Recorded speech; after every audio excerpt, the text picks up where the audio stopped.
Hey Stuart, how's it going? Wow, that was quick. I don't know if you are still in here or not. No, I guess not.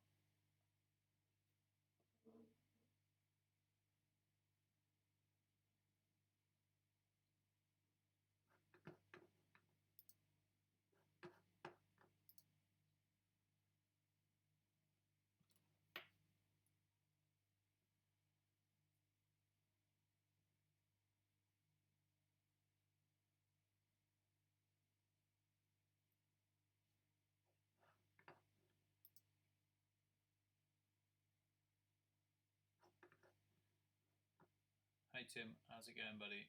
Okay, so I'm just doing a sound check, just to see if the quality is good and if you can hear me okay. There is a massive delay from my preview, so yeah, you'll have to give me as much information as you can.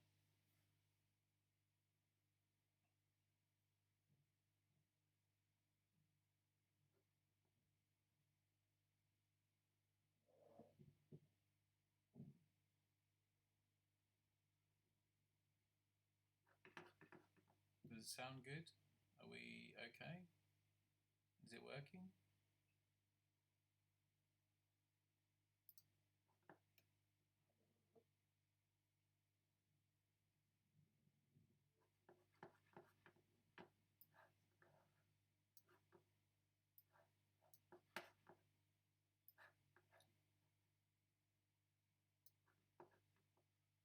Okay, but so if I slide the quad about, does the sound match up with me moving it about? So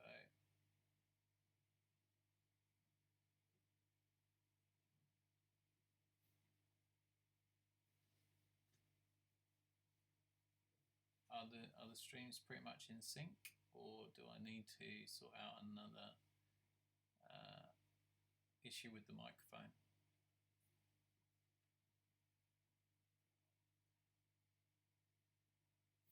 Okay, I'll do it again. Hold on. So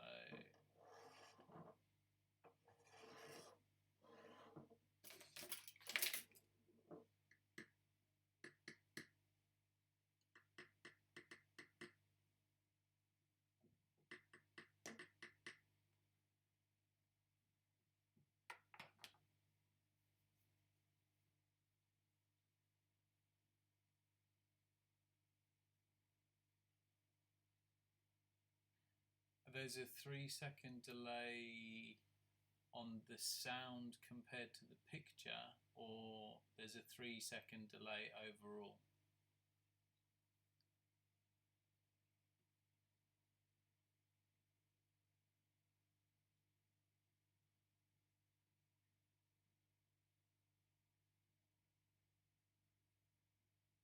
Question mark.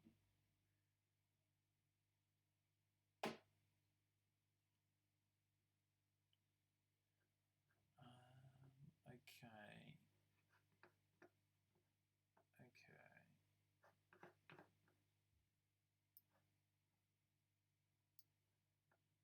The sound comes in 300. Okay. Okay. So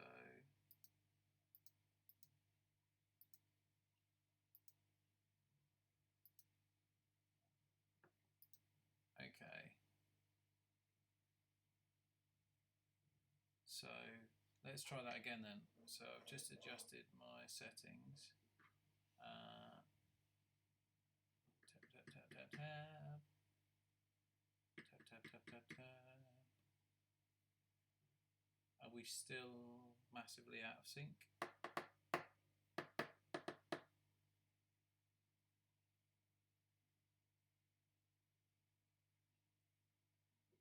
Sorry to anyone else that's watching that was hoping to see something interesting. Still just trying to sort out the setup.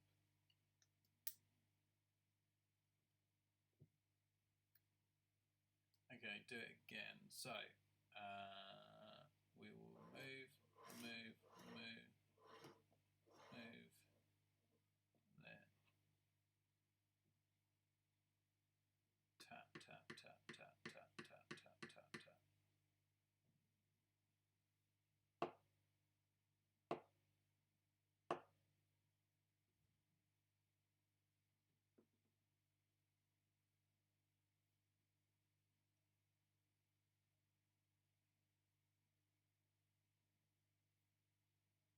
we like now?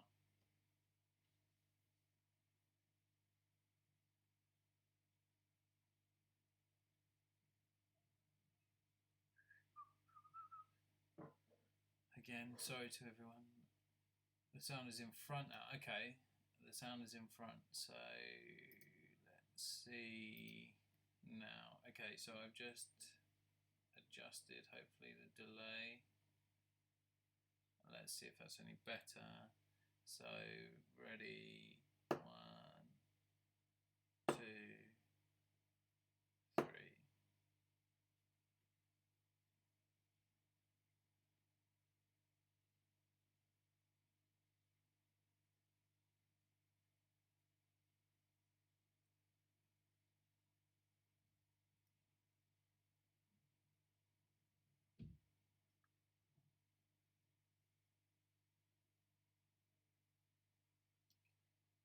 Is that any better that time, Tim?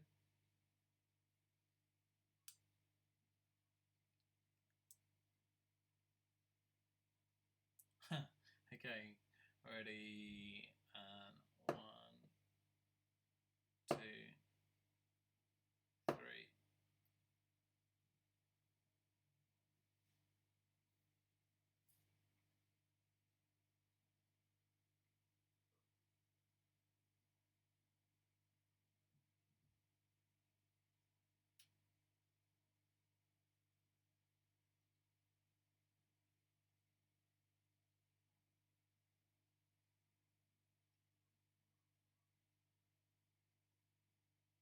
So it says I've got three watchers, and I know one's Tim. Who's the other two? I'm very interested to know.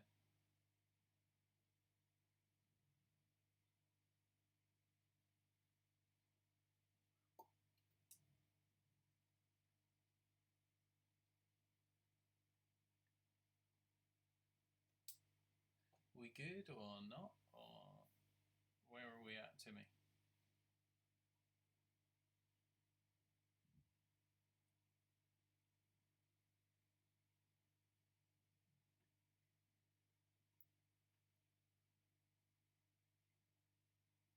Yes. Just come back. Okay. Well, I'll do it again just to see, just to test. So 1, 2, 3, 4, 5.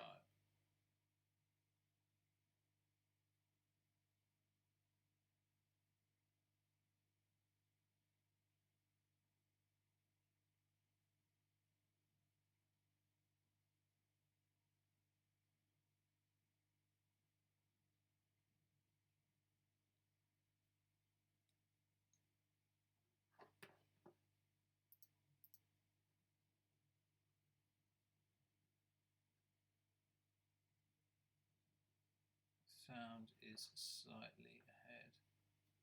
Okay, one tap on its own.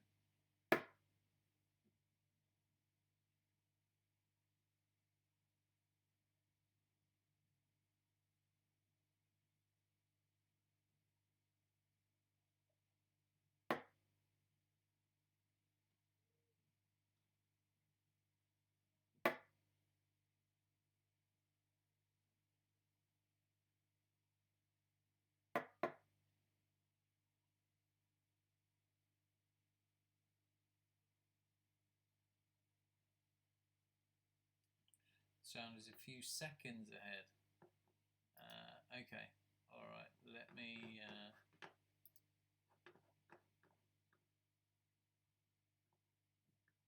So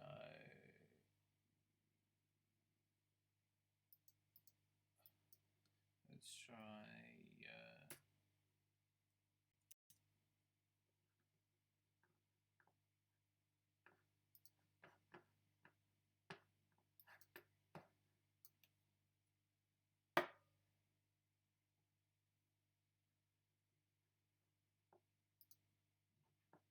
Okay, is that any better?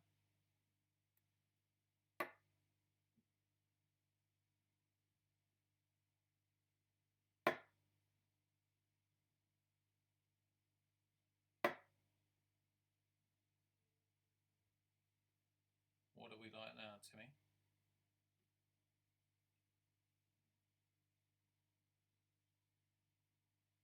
Still the same. Okay.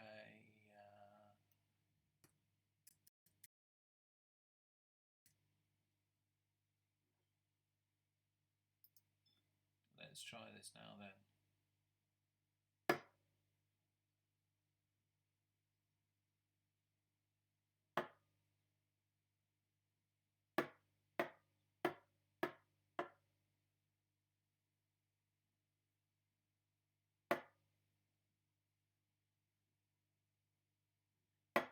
Is it better or worse?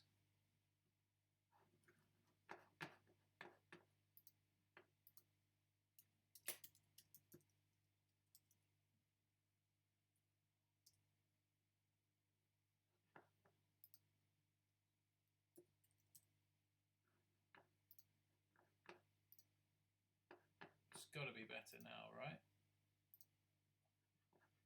Sound is slightly delayed. Okay, so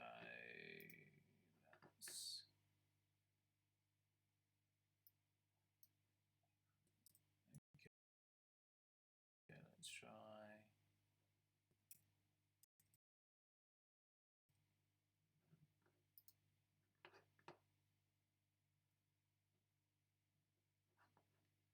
Let's try that now.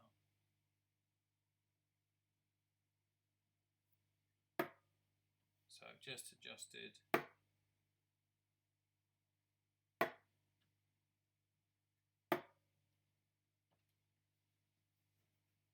Hopefully we should be more or less spot on now. It's only taken us 12 minutes.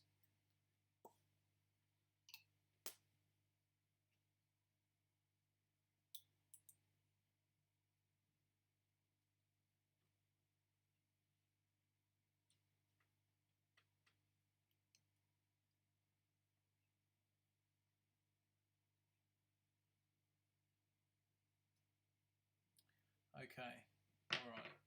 So what I'm going to do is just exit out of this very briefly and stick it on airplane mode.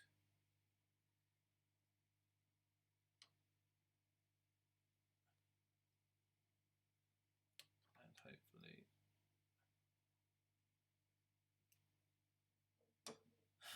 no, you're okay, Tim. I appreciate you trying to help me out. And I think from the sound of it, we're probably pretty much there now, I think.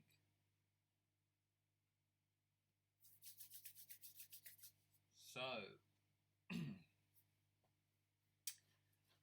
I guess if you think we're there, we'll just do one last test, Tim.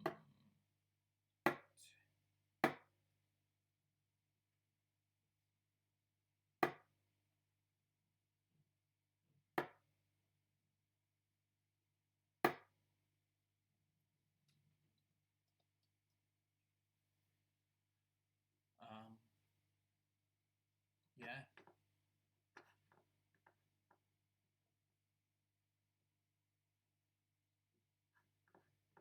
If you're happy, I'm happy.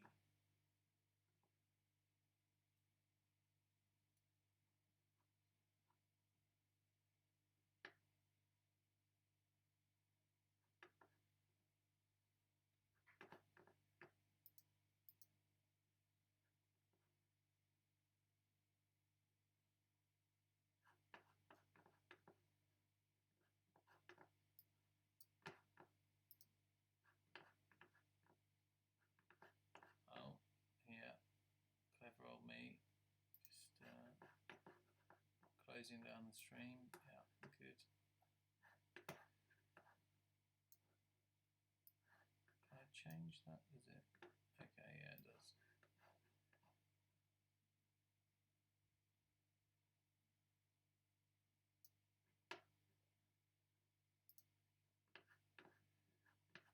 Okay.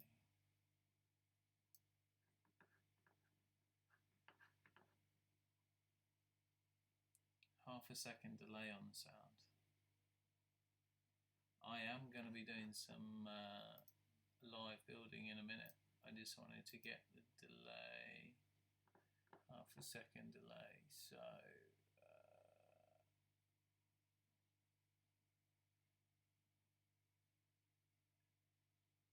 let's see.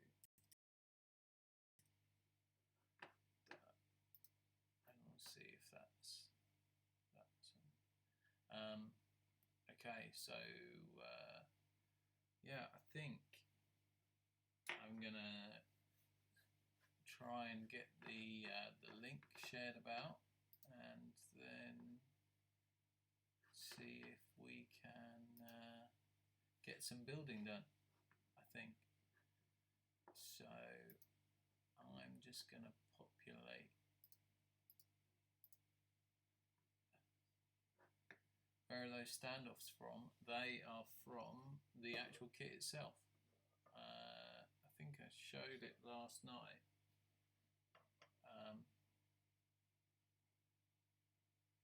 They're very nice. Yes, they're Ali. They are aluminium. So, right. Let's see if anyone wants to join us. So I will, what will I do? I will go into the group pages.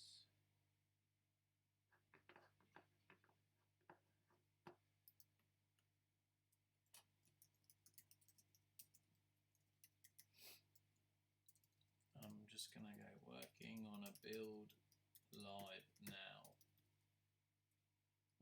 Working on a building, no, working on a build live now.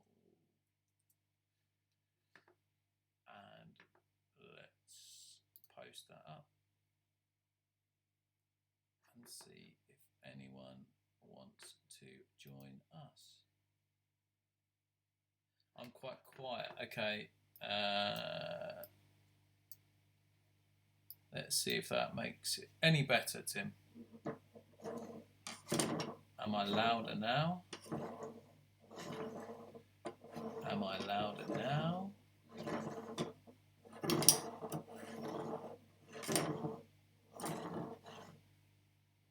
Okay, enough spinning quad action.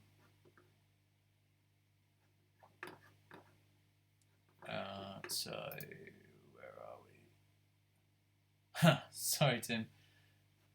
Is that a good volume though? Like, can you let me know if that's a good volume? Sorry, there is a massive delay from when you comment to when I respond, and then the feed comes through. So you'll have to just bear that in mind.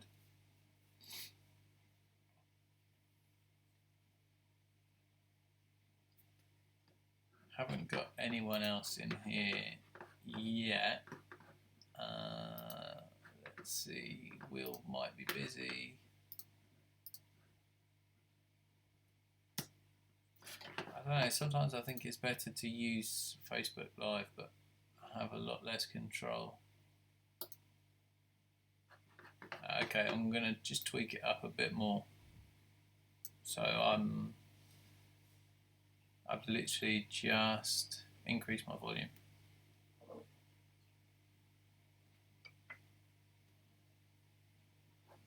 Okay, someone else just joined. If anyone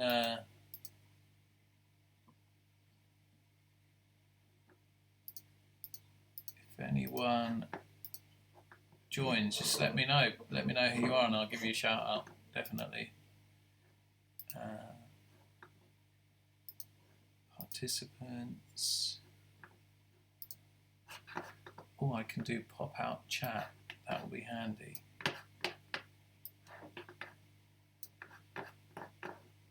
Excellent. Okay. All right. Where are we at?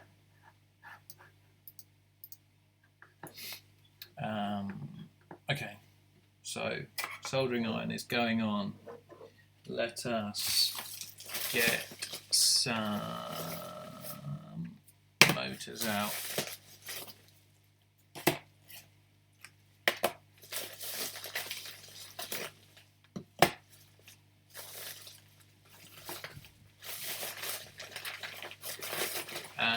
some speed controllers. Speed controllers.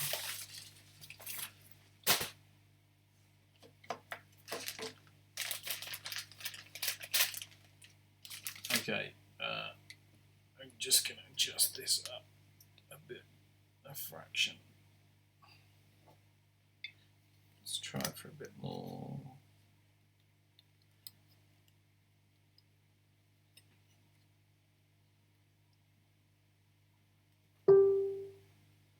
Okay, we can get a bit more in.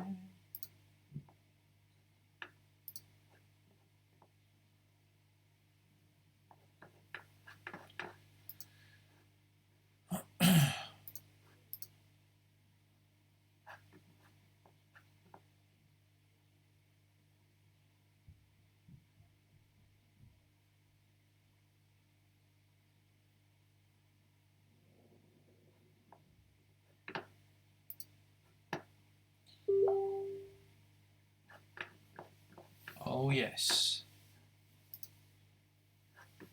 So,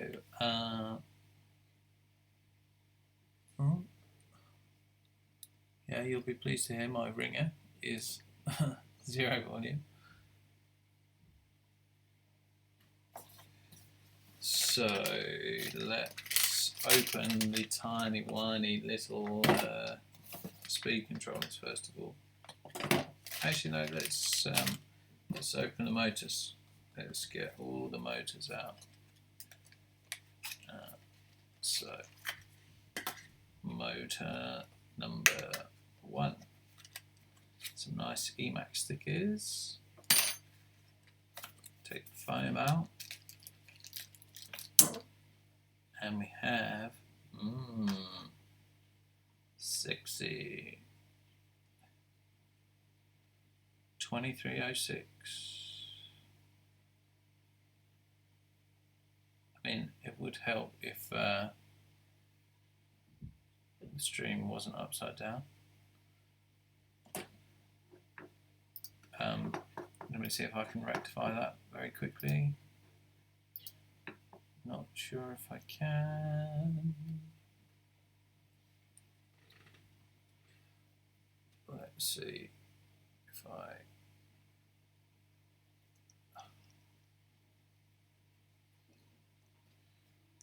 hold your horses.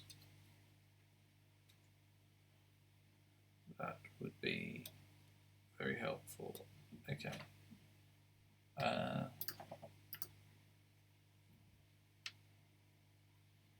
Not sure what I did there.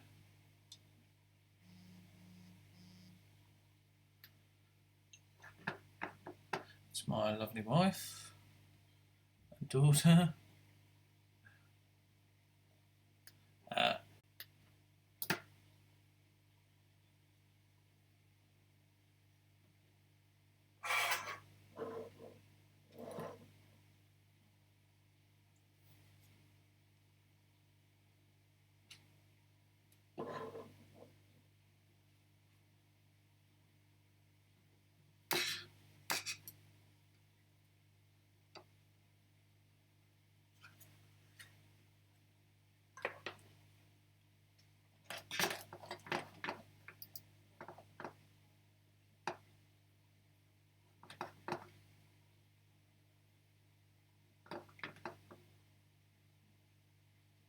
You'll see my work area now, Tim.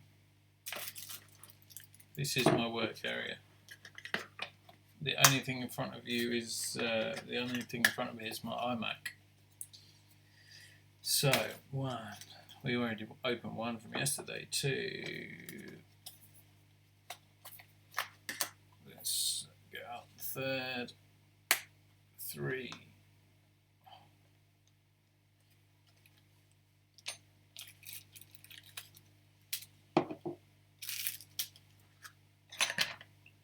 And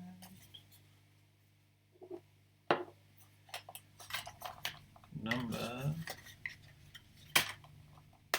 4.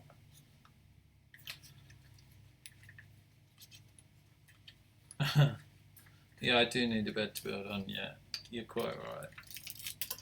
Okay, number 4.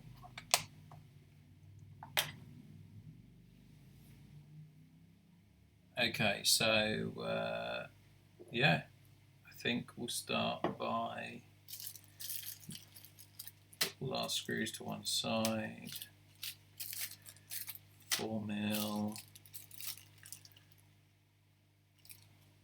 3mm, 3mm, 3mm, 4mm. Okay, so we need handy dandy hex driver, screws, 4 4mm arms. Come on. Okay. Come on, screws. Yes.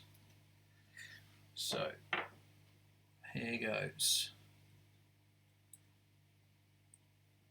And guys, if you want to share the link wherever, be my guest. You like a bit of sharing. Sharing is caring. You'll just have to excuse me whilst I'm doing this cack-handed in front of the camera.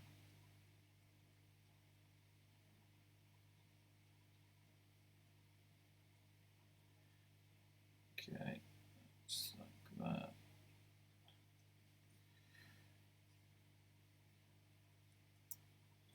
Sorry for the bouncy camera.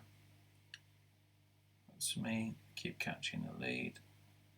So I'm just going to do the 2 screws just quite loosely for the time being, just to hold the motor in place whilst I get them all fitted and lined up nice.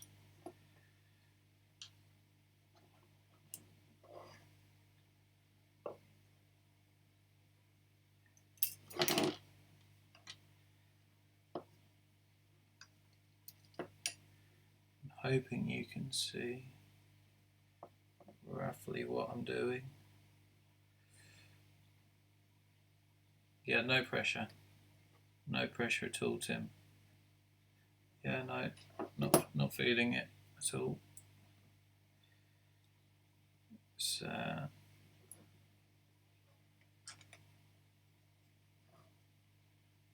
get that screw in.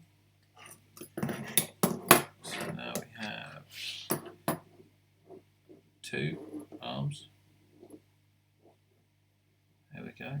Will help if my the feed might go off, but it will come back. I'm just going to adjust my camera yet again to try and get it up just a bit more. Okay, I think that might be a winner. Almost definitely a winner. Okay, that's perfect. We like this. So I need some more screws. Excellent.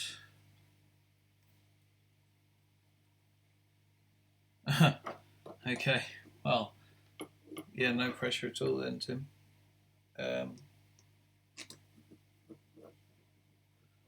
Yeah, that's good.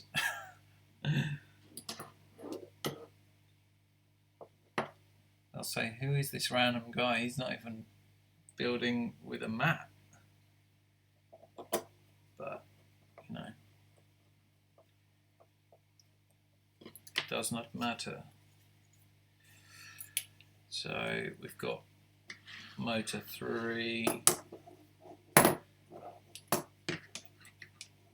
And then we're going to stick motor 4.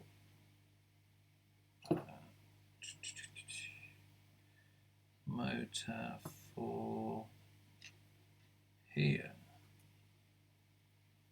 Okay.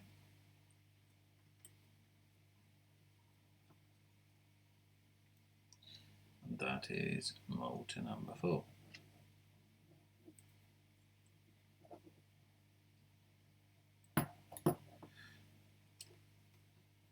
So whoever's watching, give us a shout out.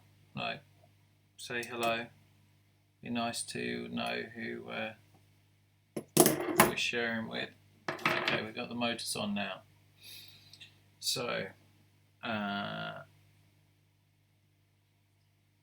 yeah, I've just come to the realization that, as per last night's video, I put the motors on prematurely, because with this frame I actually need to put the heat shrink on first. The reason being is that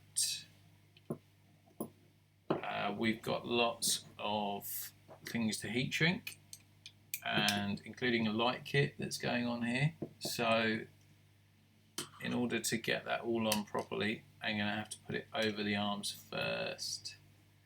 Yeah, you could have reminded me, someone, anyone. Making myself look like a total novice now.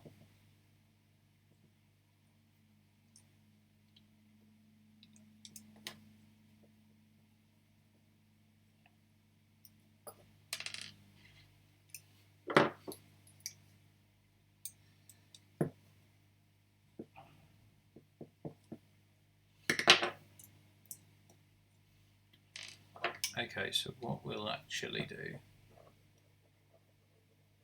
is, give or take, roughly measure up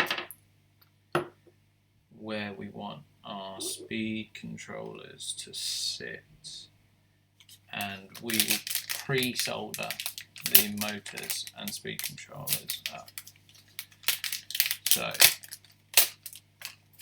let's get these speed controllers out. We have the Emax purple bullets, quality ESCs, very good, very smooth, and we need the stickers and heat shrink. Might as well get these all opened up, they're all going on.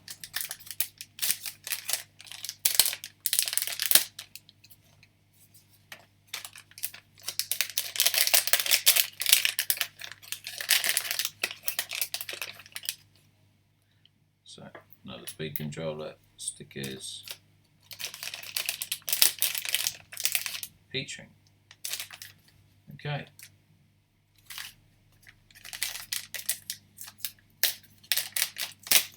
Open number 3.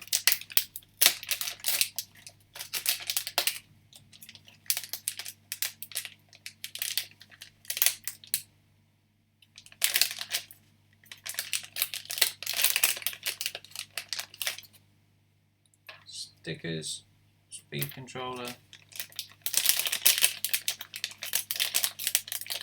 heat shrink, and then number 4.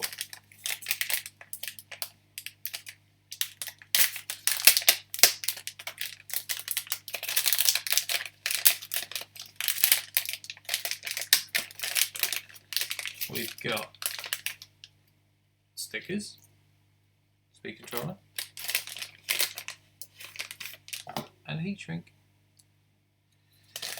No, you're right, Tim. I do like Emax just for their attention to detail. So we are going to get these soldered up.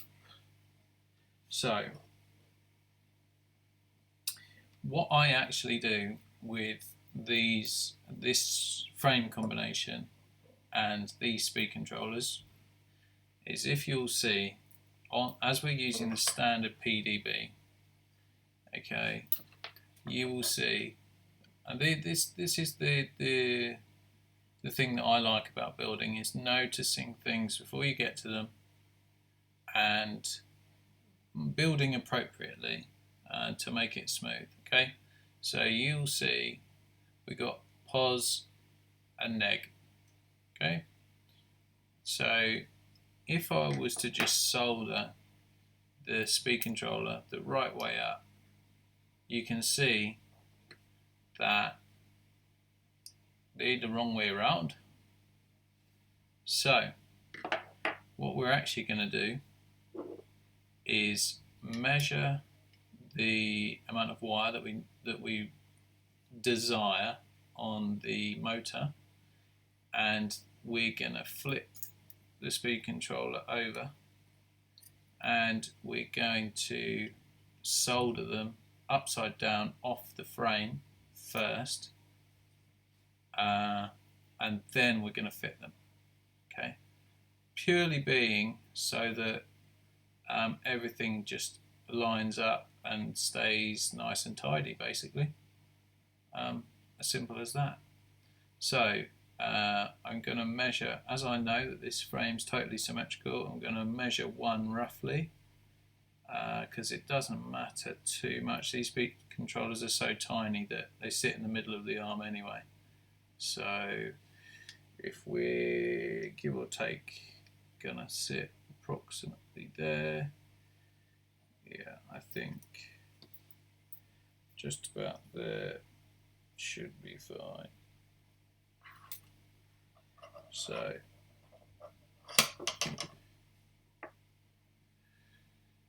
let's go with that, because we're going to solder our power wires on afterwards. So if they're a little bit, if we're a little bit short, it doesn't actually matter too much. So cut 1, cut 2, cut 3, and we're then going to do the same for all the other motors. Now, I'm not being massively precise, as long as they're give or take in the right position. Each speed, the position of each speed controller relative is really not going to make a difference. We're not talking, if you are so precise with your flying, you can tell if one speed controller is further away from the motor than another, then more power to you. And I would like to see a practical demonstration. So that is motor number 2. Let's eyeball that against motor number 1 so we don't keep getting shorter and shorter and shorter and shorter. So give or take again, roughly there. Cut motor 1. Wire 2. Wire 3. Okay, they're a little bit diagonal, so we'll just flatten them off a bit. Okay, lovely. And then last but not least, motor number 4.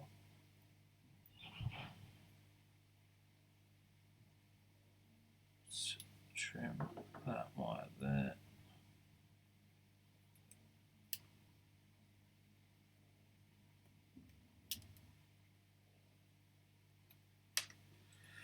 Okay, so that is our motors all soldered up. So we need our helping hand next. In fact, before we carry on, let's just do a bit of a tidy up. Otherwise, we're going to be under a pile of mess before we know it. So, just going to get a pot and chuck all of these bits in. Get rid of that staple.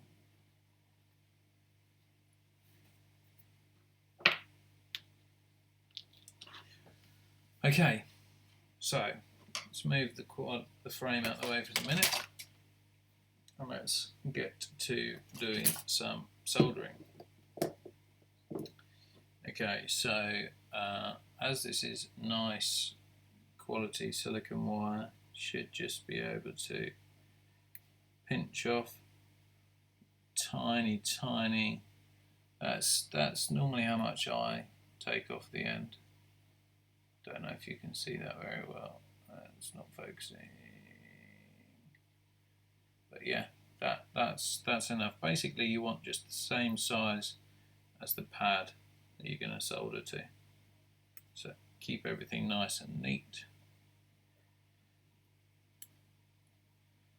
Okay, you can see that. Hopefully, if it focuses.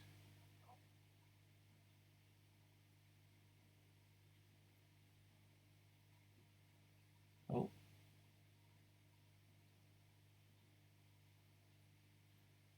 Wavy hand. There we go. Right. So we do that same on all three motors, all four motors. 1, 2, 3. And we're gonna do 1, 2, 3.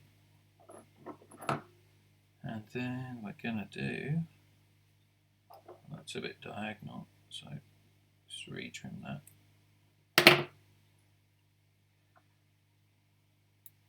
1, 2, 3. Excellent. Right, next job is tinning the wires. So I'm actually going to be soldering the motor. If you notice, the motor is going to be upside down because when we flip it back up the other way, that's what's going to put our pads in the right place. So get our soldering iron, get some solder, nice 60-40, and we're gonna tin the wires. So in fact, let me bring the camera in a bit closer for this so you can get a better look at what I'm doing.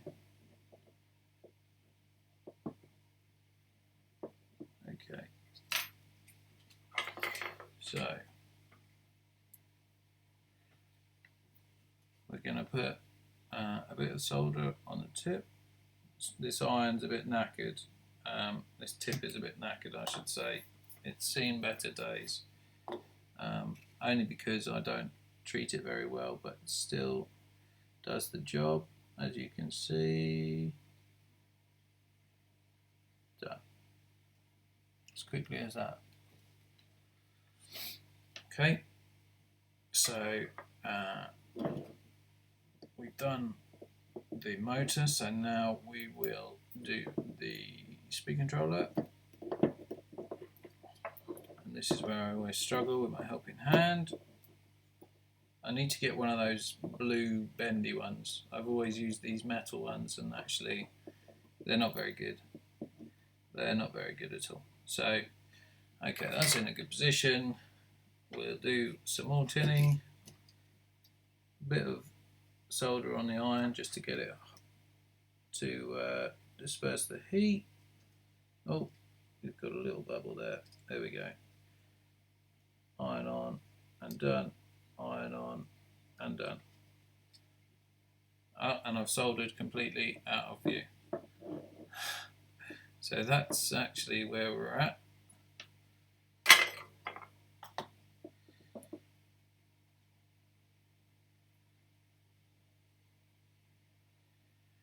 So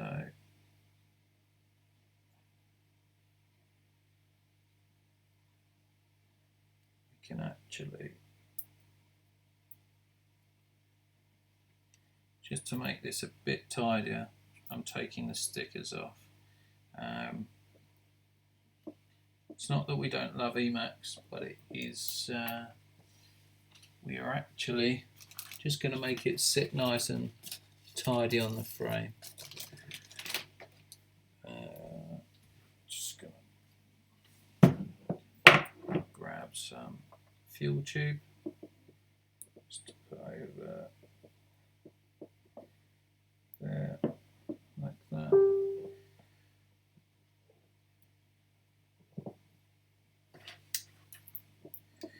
Okay, so let the soldering begin. We're going to make these together. So once everything's tinned, I like to start with the middle wire. It just helps to organise everything else. So just a bit of heat, and yeah, we are nicely fused together. A lot of people will complain about the state of my soldering iron, and I do appreciate it's not in the best of condition. However, you'll see it's not struggling to make a good connection. So yeah, we can't complain too much. So just get that nicely lined up. A little bit of heat and we're golden. And you can see nice shiny solder joint. Okay.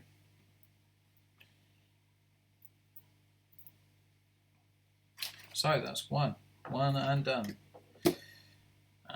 On to the next. So again, we're putting the motor in upside down. Those wires need straightening up. I cut them badly to begin with. Part of the problem of being live is you're focusing on getting everything in shot and you don't always trim perfectly. But hopefully this time we'll get it bang on. In fact, I'm actually going to use a small pair of scissors just to get that, because my side cutters aren't very sharp and I want to do as best job as I can. So tiny pair of scissors just to get these perfectly lined up. Okay, and then we'll just take a bit of insulation back from there and from there. Okay, lovely job. So back to tinning. So we have got clean the tip, clean, bit of solder and tin.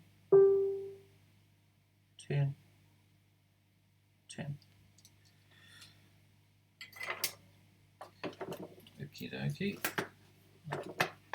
Obviously lots of people commenting on stuff. Oh, morning Rich, if you're in.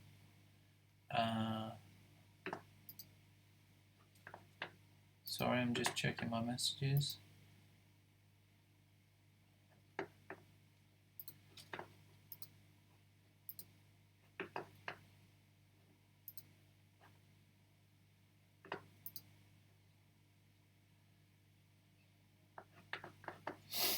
Okay.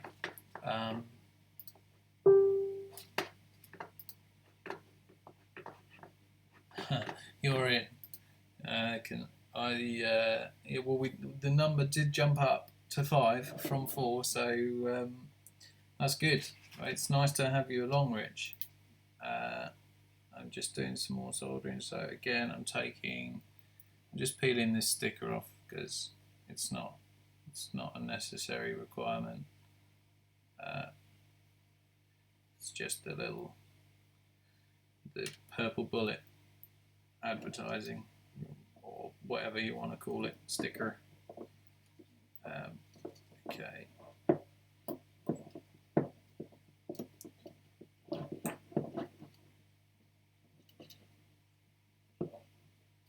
So once I get my third hands working properly, there we go. Fine. Right, let's do another one. So bit of solder, and 1, 2, 3, done.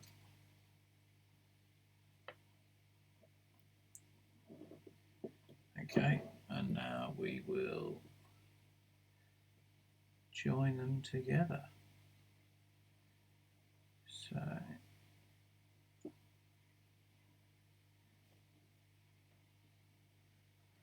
middle wire again, bit of heat, done.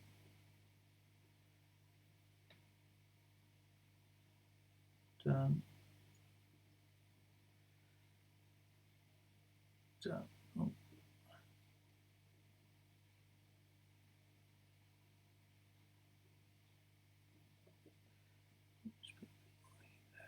Okay. Actually, just going to improve that joint. Lovely job. Okay. No, not happy with that. So let's just grab this, and we're just going to move it in a bit, a fraction, just so it's absolutely bang on. There we go. Much better. Much, much better. See, all nice, shiny joins. Not the absolute tidiest, but it's hard to do when you're doing it live on YouTube.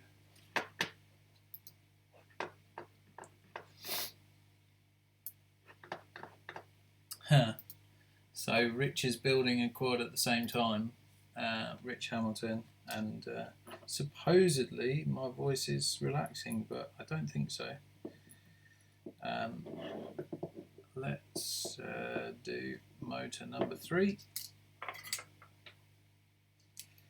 And we're going to go clean the tip, bit of solder, and just go 1, 2, 3, done.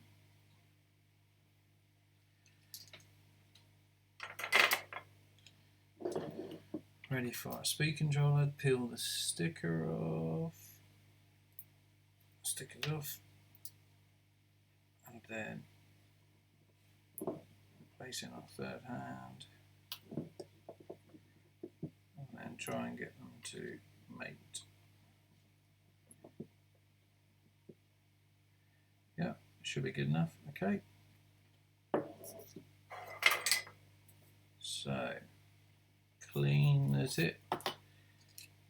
Oh, clean the tip. Bit of solder. Bit of solder.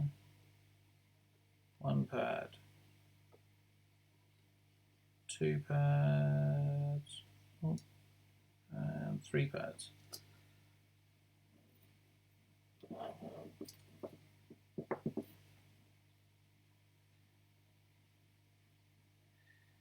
Okay. Now we're just going to get them to, in fact, we'll do it this way around, because then I can actually hold the wires down, make it easier. 1,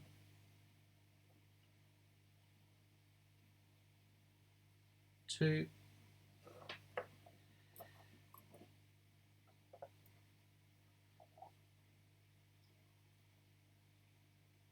3. Lovely.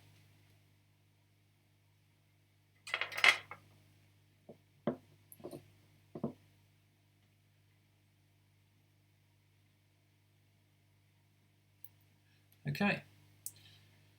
Motor number 3 done. Motor number 4. Okay. So we're going to do tinning upside down.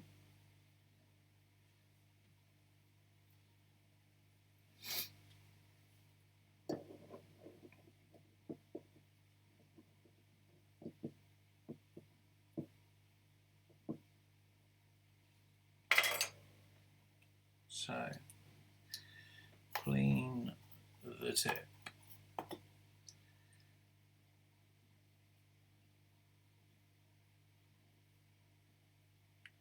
Solder on the tip, heat, and done. Lovely. Now we do the speed controller. Peel off the sticker, peel it off, and then going to stick it in the third hand, helping hand, whatever you like to call them. Get them so that they will marry when we're ready. Yeah, that should do the trick. Move that out of the way.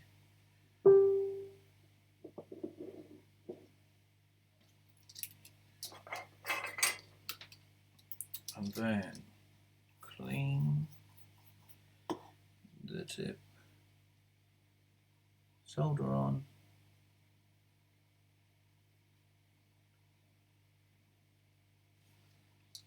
job done. Now let's marry these up.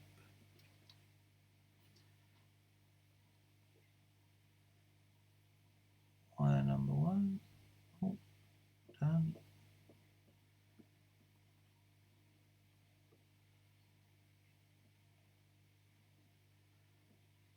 Wire number 2, done.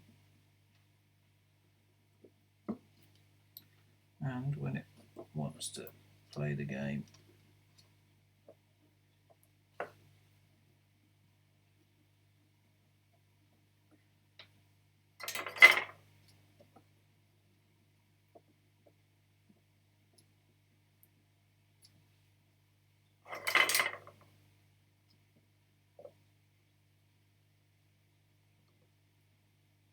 there we go, lovely. Okay, so we've now got all 4 motors and ESCs soldered up, nice and tidy. Got 1, numero 2, numero 3, and numero 4.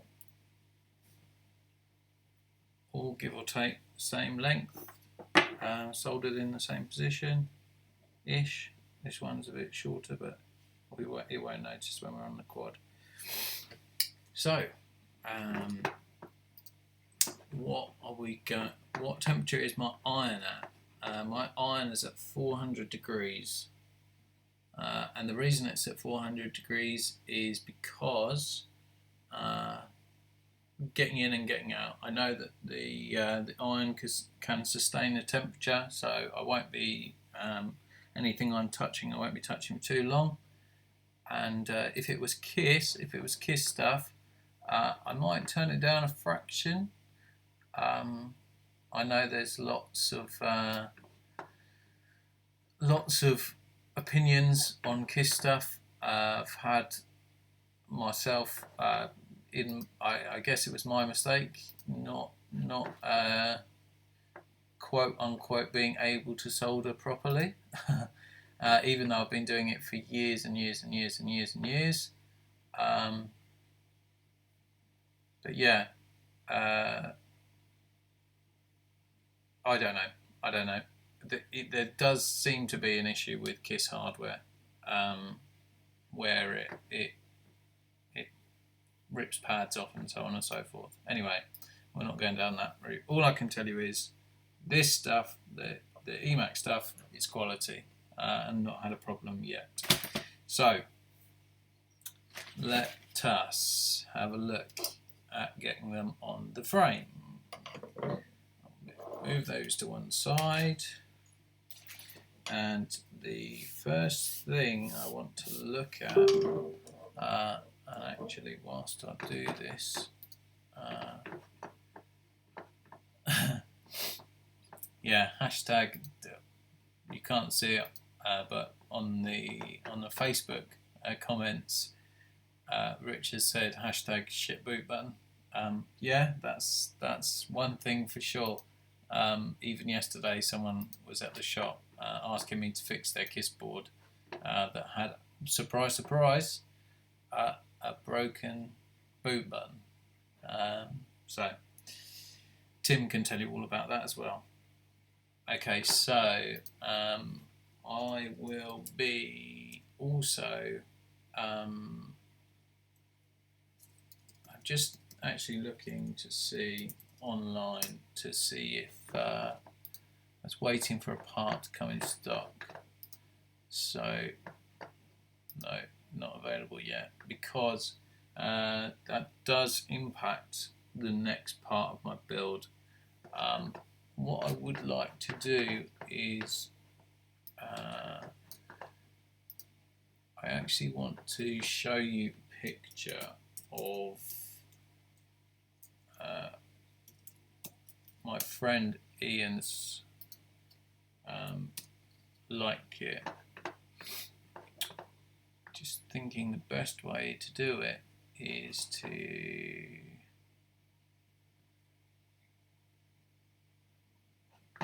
actually find a photo.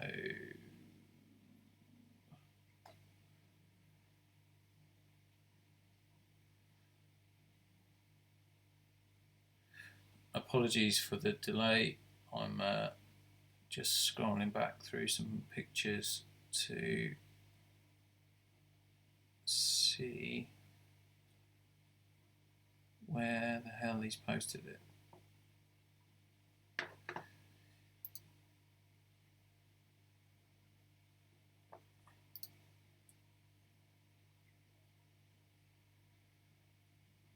Going back.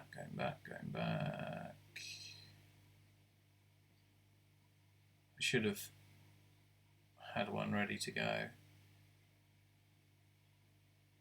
I want to explain a point.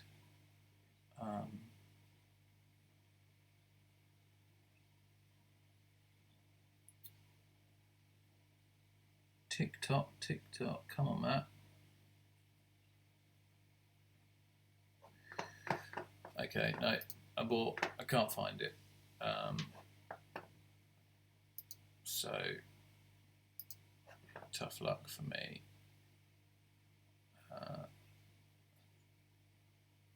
Basically, if any of you have seen the Chroma light kit that is on Ian Butt's Armatin Chameleon, we're putting the same on the Obsession frame for Will, and okay, I found it. So let's do this. No need to do this.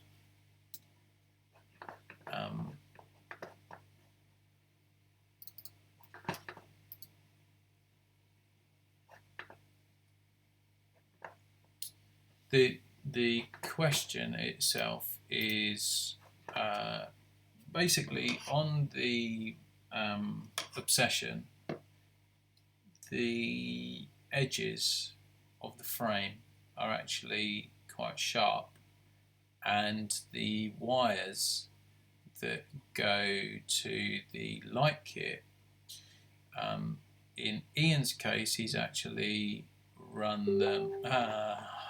Timmy, you are a legend. Thank you very much. So I shall now try and get it up on screen. Here we go. Let's go to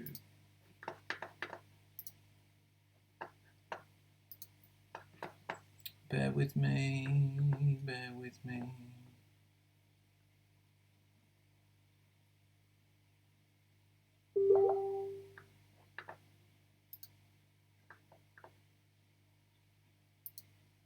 Okay, so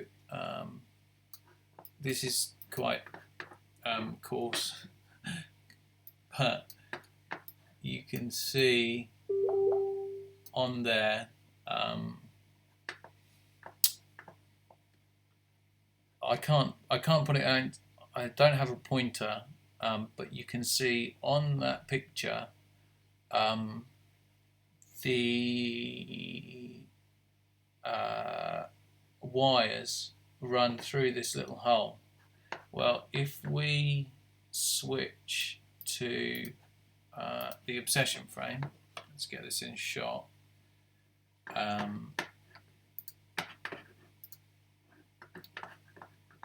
You will see that underneath there is no cheat holes, so we are a little bit stuck,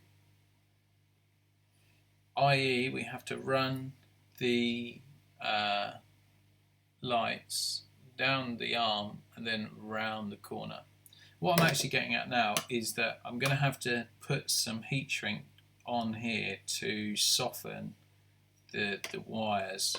Unfortunately, I don't have the light kit, so I'm doing stuff preemptively, which is a lot more difficult than if I had the stuff actually here ready to go. What I'm going to do is probably use a black heat shrink on the arm first and make it so that as I run the wires round, I'll heat shrink the wire itself as well, and with some clear on top they should be nice and protected. I'll do them on the inside of the frame, so there's less chance of impact damage as well, but we can only just do it and hope for the best, really. Sounds terrible to say that, but that is literally our only option. So yeah, so the reason that we Will wants the light kit is because if I show you, it's pretty hectic. It's pretty hectic. I think he saw Ian's and then couldn't say no. I don't have it myself, but yeah. Let's have a look here.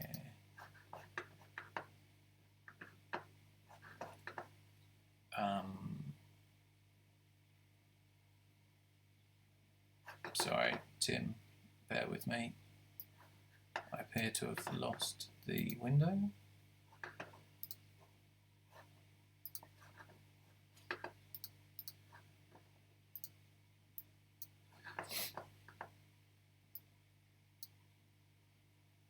So let's just tweak that. Okay, so if I then play the video, anyone that wants to see it, I'm going to play the video now, and you can see what this light kit actually looks like, and hence why Will wants it so badly.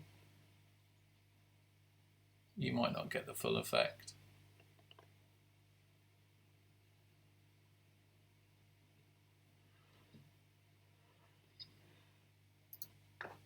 Because of the latency, but yeah, there you go. So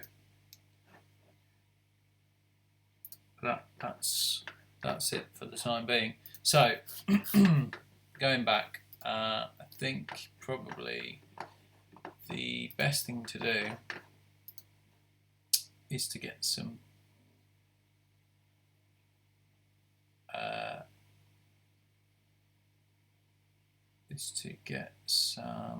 black heat shrink that will fit over. And actually, I have my magical box. No, I need to go and actually get some.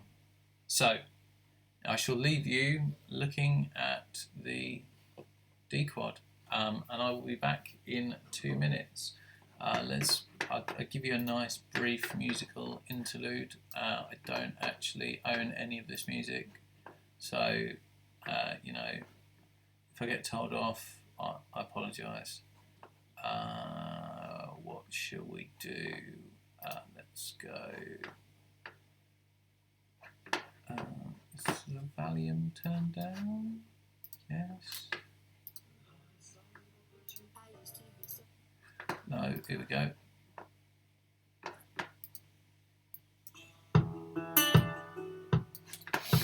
Okay, I will be going to get some heat shrink and I will come back.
Okay, so I am back, and I've just been out to get some heat shrink, and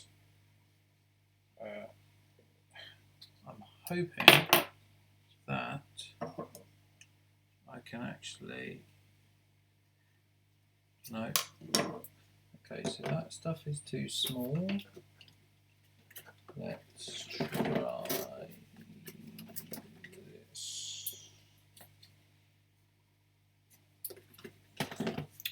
So, okay, that definitely fits. before I actually settle on a design, any sort of not that anything is standard in this hobby, but before I settle on anything that is outside of what I was going to be normally doing, I like to just do a little demo first to see how it's going to come out. So that's give or take roughly the length of heat shrink that we're going to have. So let's just shrink it down and see if it will be a good enough fit over the arm to not be too cumbersome.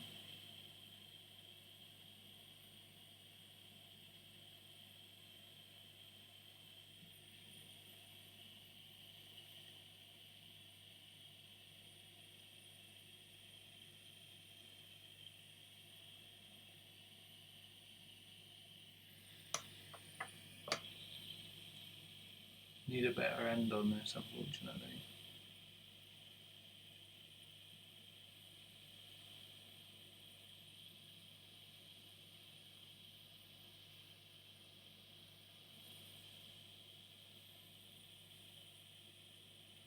What I'm hoping is that when I've finished, it will actually be nice and tight on the arm,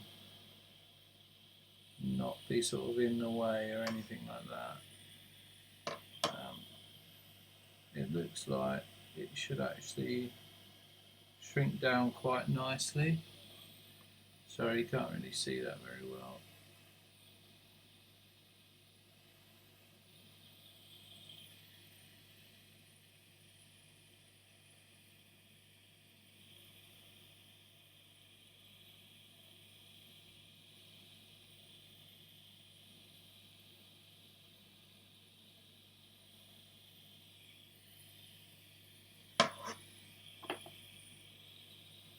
Okay, well, it's sort of getting there, but I'm not entirely happy with the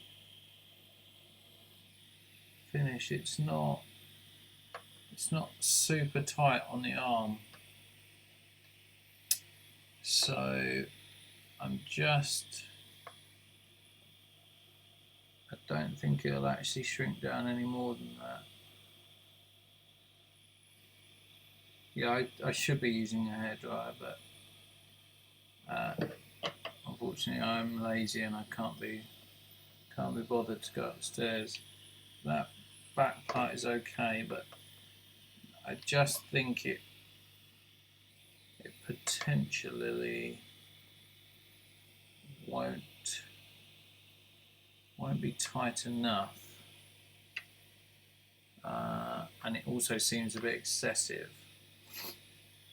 So what can we do? We can, I have got very slightly different stuff, but this will not, it's smaller, but whether it will shrink down as much, I don't know. So let's give it a quick test on another arm. We'll do one of the back arms, front arms even. Okay, so let's see how this goes. This is much thicker stuff, but if it shrinks down enough, I'll only need a much smaller piece anyway.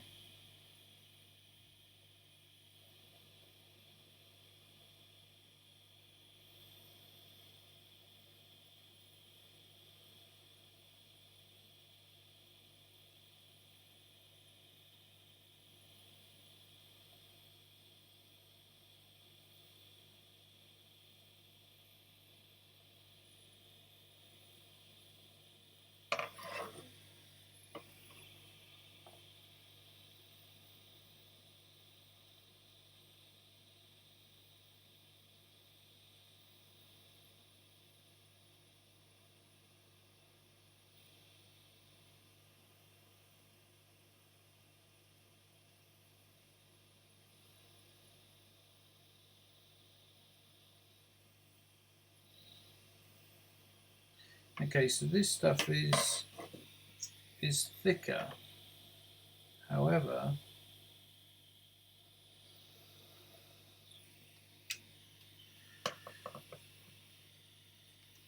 it does seem to stick much nicer to the frame. So I think actually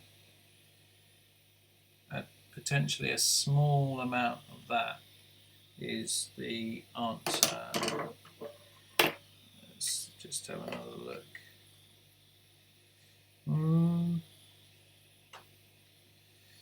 I'm in two minds. Very difficult. Very, very difficult. No, I'm going to go with the original stuff. So I'm going to cut both of these pieces off.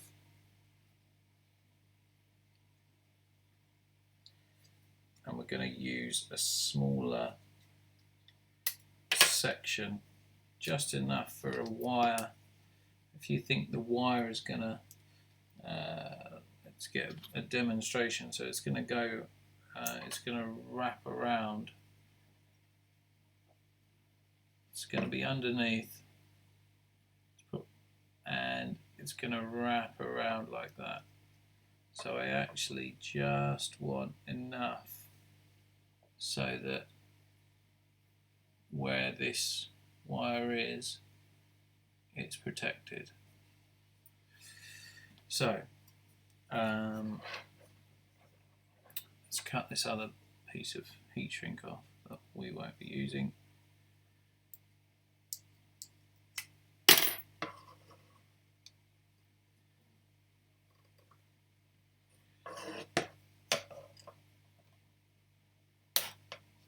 Okay, so we're going to go with the tiny stuff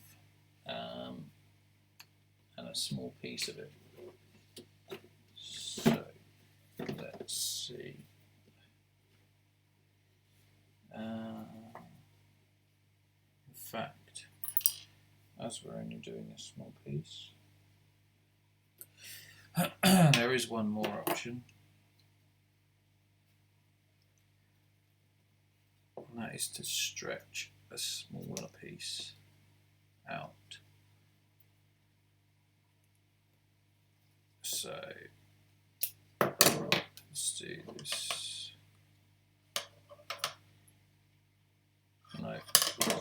No, won't work. It won't go over the arm. Okay.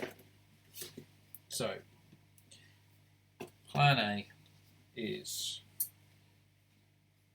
to cut some segments up. So let's just tidy that edge. I think we're going to go for, shall we say,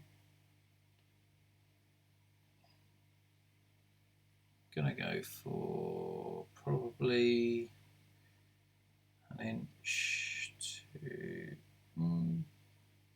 say an inch and a half ish, give or take.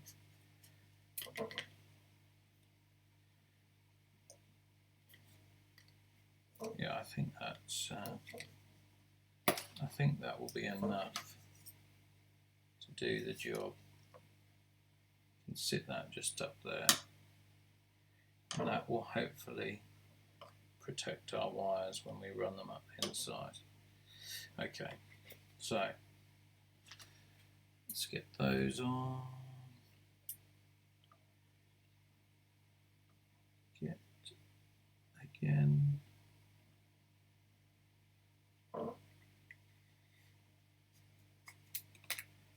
Inch and a half.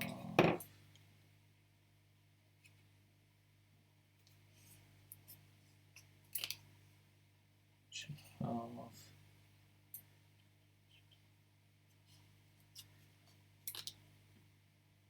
Okay, so well, we've dropped down to 4 people watching.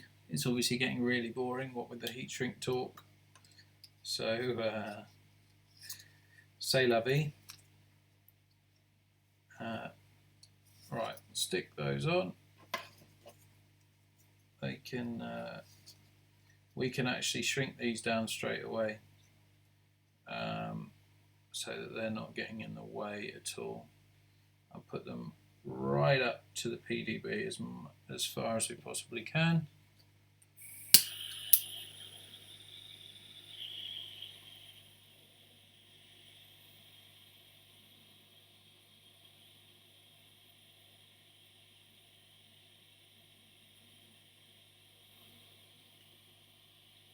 We shall begin the shrinking process.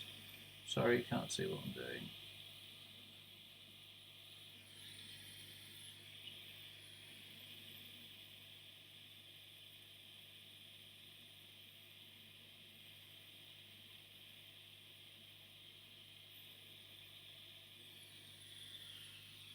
Spin it round.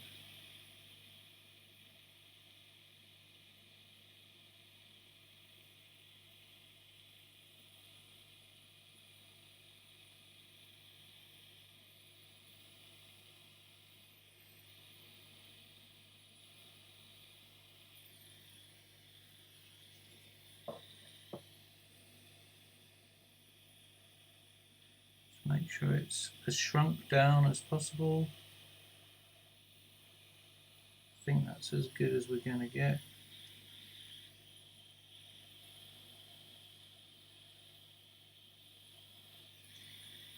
Okay.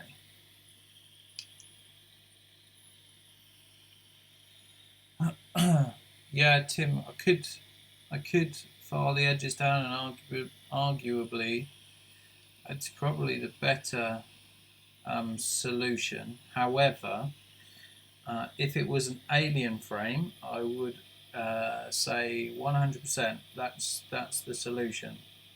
File the arms. However, as you know, I've had some delamination issues with one of my arms on my Obsession, and whilst the manufacturer was quick to put it right, I question whether the frame will actually take filing down and will hold up to it without scuffing and splitting. That's why I haven't gone down that route.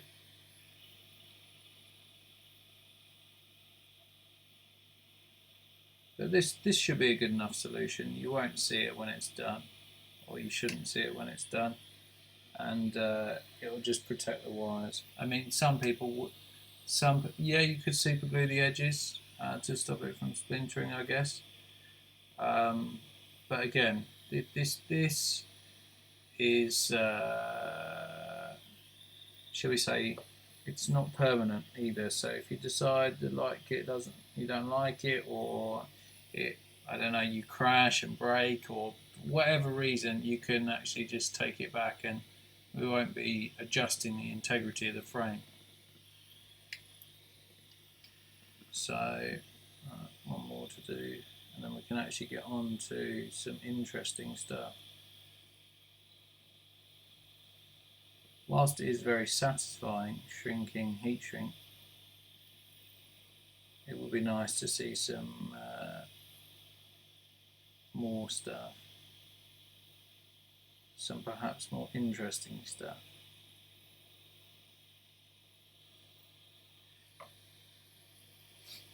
We've got 6 people watching, and that's interesting. I'd love to know who else is out there. So if you're watching, just drop your name in the comments. Be good to see who's interested, and if you've got any questions, if there's anything you want to see, just let me know. I'll happily explain, show you. Oh, Stuart's there. Hi, Stuart. Thanks for tuning in, bud. Much appreciated. I'm sure it's not the most interesting thing for you, as you're a pro builder yourself. I'm not suggesting that I am a pro builder, by the way. I'm just, but yeah, nice to see you there anyway.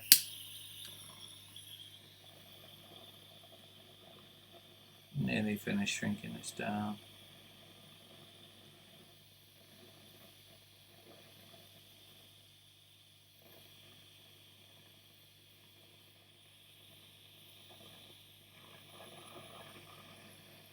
My looks like my soldering iron has decided to spit flames. I don't know if you can see that on the camera, but actually it's chucking flame out of the cheat hole, so there we go. That's a bonus on the last piece of featuring. Hopefully we can still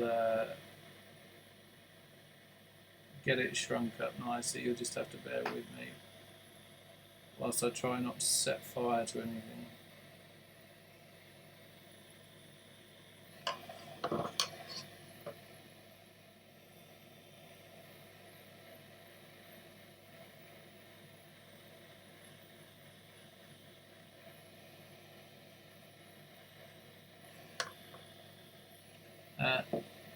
Sadly, there is no secrets to be stolen.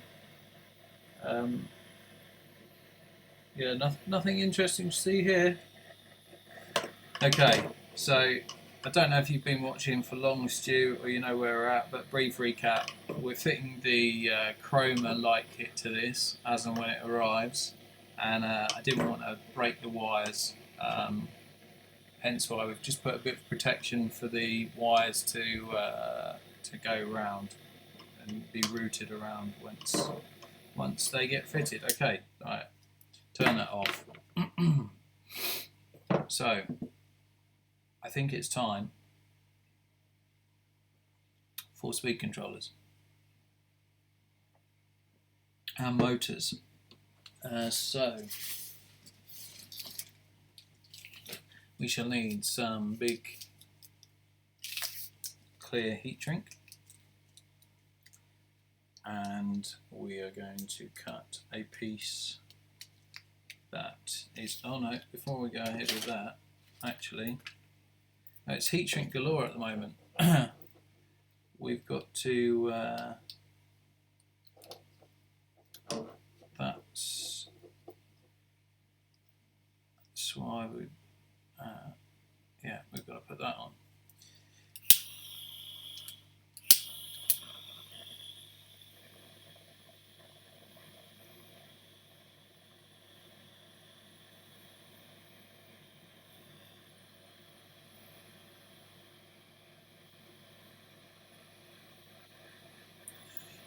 So get that nice and shrunk up, so not going to arc on the frame at all, or short on the frame I should say.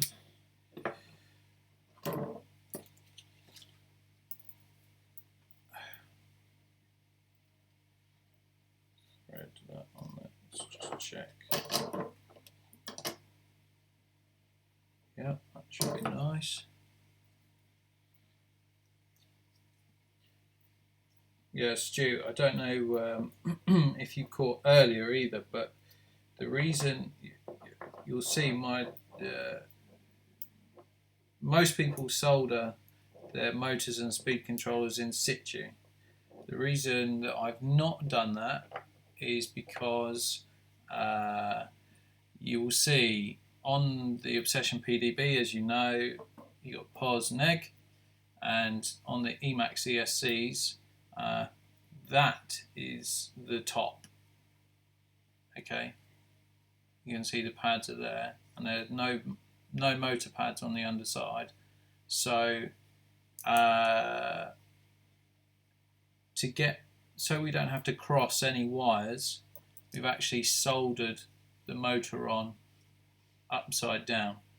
If you can see, the solder pads go underneath. So then we have a nice clean straight wires, nothing crossed over, straight to the PDB. So just in case you were wondering why the motors weren't attached and I was doing lots of soldering.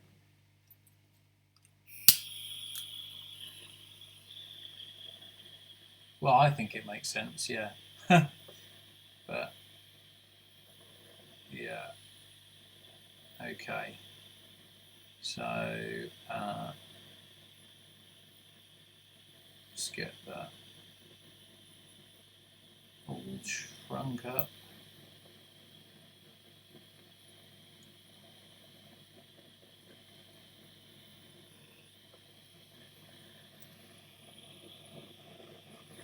Okay, number 2.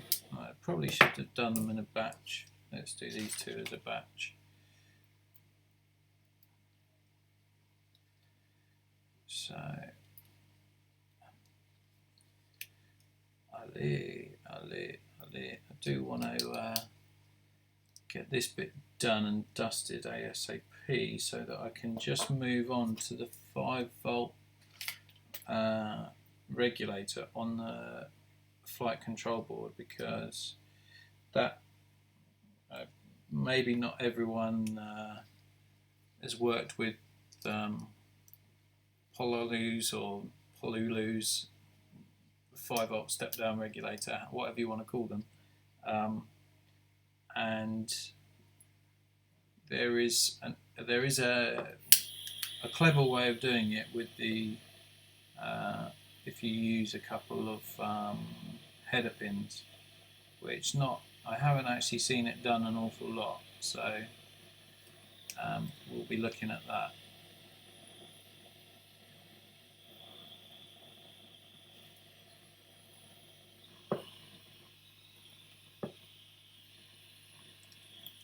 Let's get that done and out of the way. It's a lot harder building live. Well, you'd know that anyway with your experiences, Stuart, but yeah, I find it difficult to get things absolutely perfect when live. But we're trying. We're definitely trying. So get that last bit all done.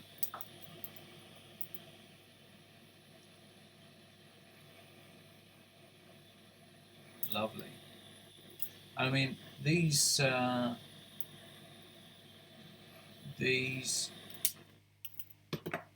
speed controllers for 30 amp, they are absolutely miniature. They are the size of a 5p piece. I have got a comparison photo, but yeah, they are absolutely. I mean, the Obsession frame, it's got thin arms, and these are significantly thinner. I know I've got heat shrink on, but yeah, that shows you just how tiny they actually are. But they're a great combination with these Emax 2306 motors. I flew at the weekend with my setup. Fast Jan, Ian has got a very, very similar setup, and yeah, they were ballistic, absolutely ballistic. Okay, so speed controllers are have got all their heat shrink on, so now I need to cut the main sort of cover, and we're just gonna trim that like that, like so. And we probably want it to go, give or take, there, I think. Yes, we'll go for that, just about. Okay, maybe a bit longer because we've got the light bar. So, okay, hold that in place. Make a little snip, and then we are going to persuade this over the end of the arm. In fact, I'm going to cut. Well, let's see if that's the right size first. Persuade, persuade, persuade. Much persuading. Over you go.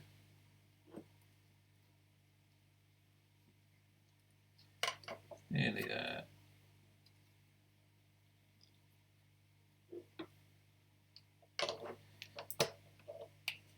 Okay, and done.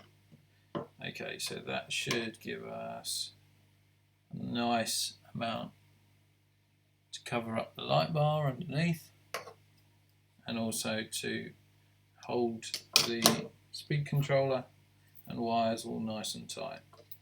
So let's cut some more of that before I forget.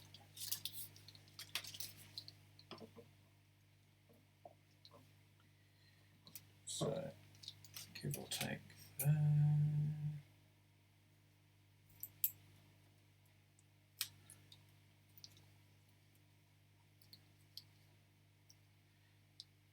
Yeah, well, it's going to have the crazy disco LEDs, Stu, so it should look pretty crazy when it's done. It's also going to be very, very tight build, because I don't have a light kit, and I struggle to find, well, you've got an obsession, you know, but yeah, I struggle to find places to put everything, and this has got, we'll have some added features, so yeah, we'll have to wait and see how that goes. But building whilst making provision for things you don't actually have yet is it's not easy, but we're doing our best.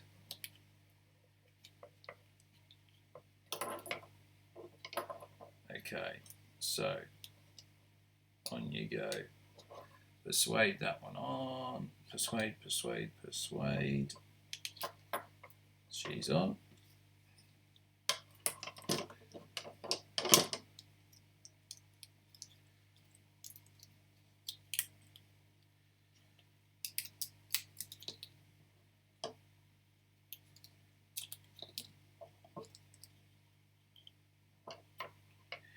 Bit more persuasion.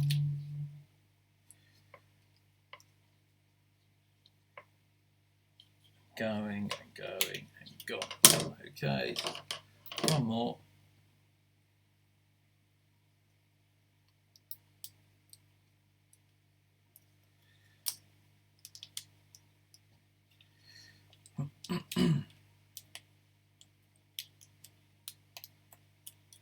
Oh, come on. Come on, come on. Right. Last bit. Bit more persuasion. Bit more persuasion. And done. Okay. So, we are ready for the motor. So I'm just going to raise the camera up again a bit so that we can get a better overall view of what's going on. Let's move that out of the way. Move that out of the way. Okay. Just tilt it so I don't have to reach so far. Okay. Let us fit some motors. Or if you were watching earlier, refit some motors. So we need to thread the wires through. More persuasion.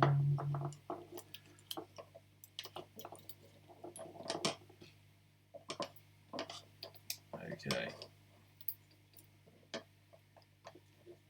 Excellent. So that all looks pretty pucker. All in the right sort of position.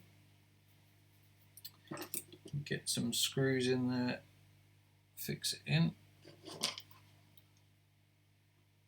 Now, I actually only use 2 screws in each of my motors. I figure if it's good enough for Chad, then it's good enough for me. He flies a lot harder than I do. You just have to make sure that you keep an eye on them and make sure that they're nice and tight all the time. Just oh, I'm out of shot here. And I also use the screws that go in the horizontal plane. So this is the back, this is the front, and I use the screws that spread across as opposed to up and down. Just because I genuinely believe there's more forces acting on the motors left and right than there are up and down. That might be complete bollocks, but certainly in my little world that's what I imagine without doing any scientific testing.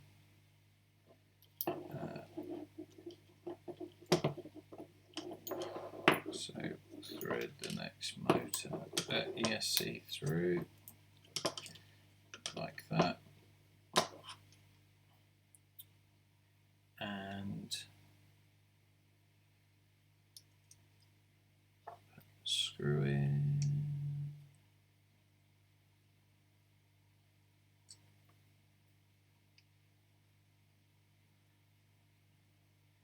Okay, screw number one.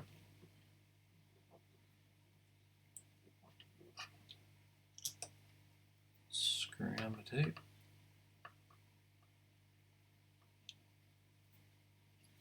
Okay, motor one, motor two, good to go.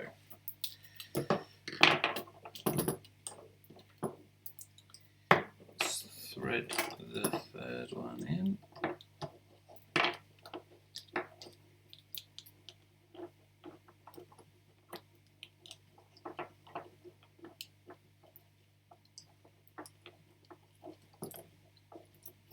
Cool. Servo connector doesn't want to play the game.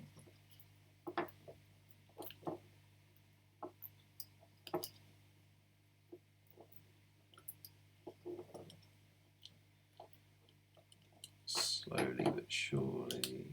Oh, there we go, right. So,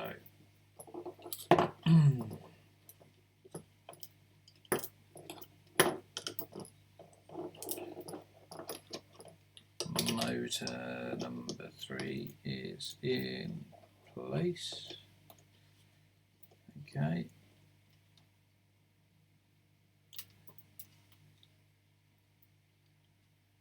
Excellent.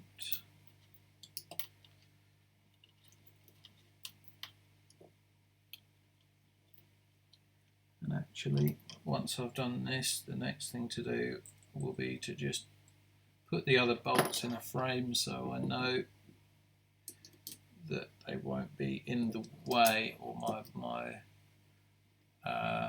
wires will be routed so that nothing is catching when I actually button it all up.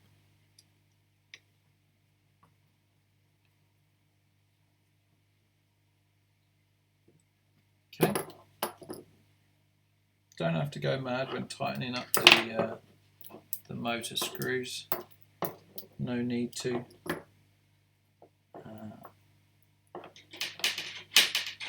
Oh, knock at the door. Excuse me.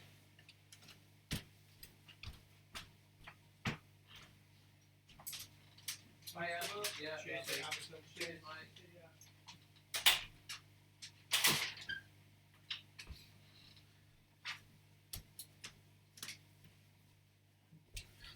It was some clear coat that I ordered, just arrived. So get that last motor speed controller in.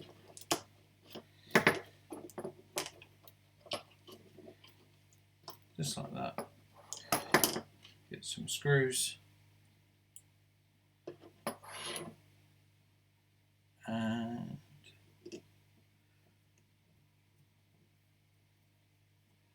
screw it together. I am going to be adjusting the position of the motors very slightly later on, but it's just to fix them in place whilst I'm working on the speed controllers.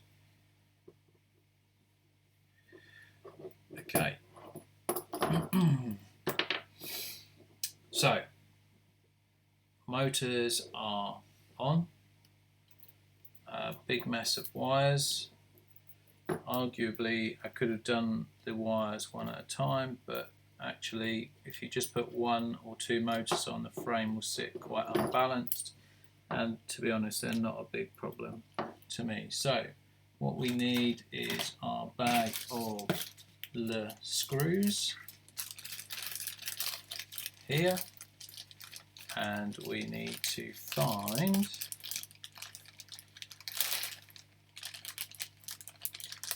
I believe they are 11mm. Is that correct?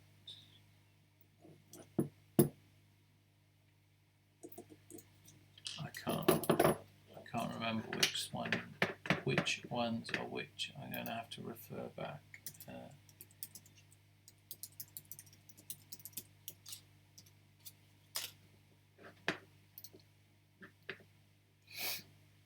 Because they give you, I think, 12mm and 11mm.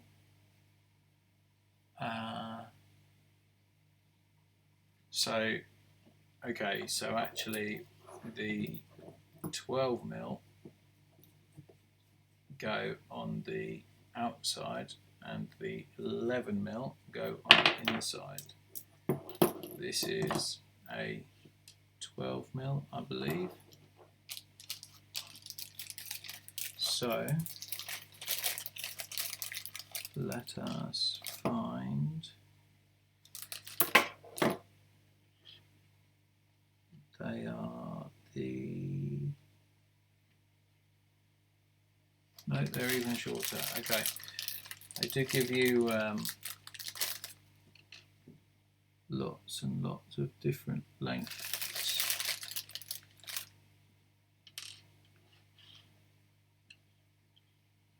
I believe they are 10mm.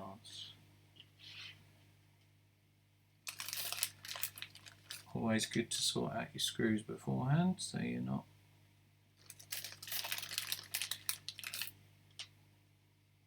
wasting time rootling around in a bag on YouTube.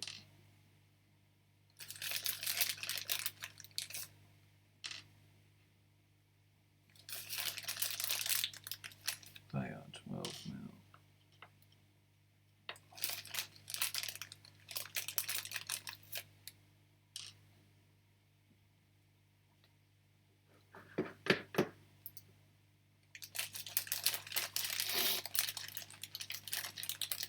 Timmy, I've got screws for you. I told you I had some for you actually at the weekend live, but I thought you'd already done it. But no, not to worry, I do already have some screws for you.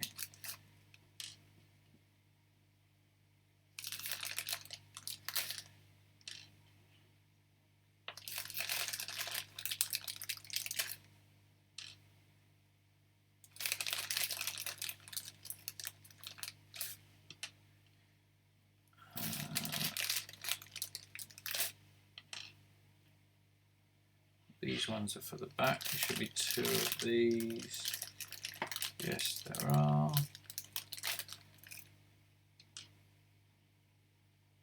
One and two. We need some lock nuts anyway. 1, 2, 3.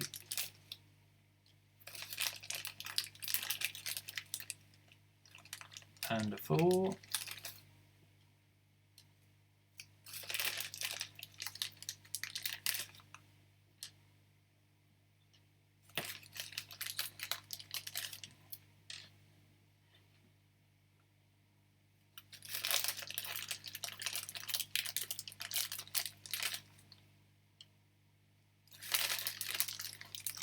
Give us some standoffs. We'll need those later anyway.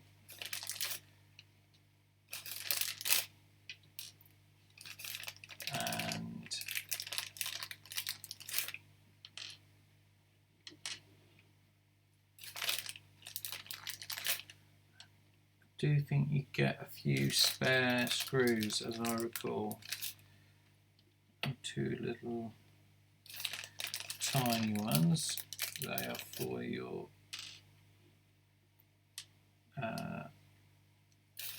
antenna mount.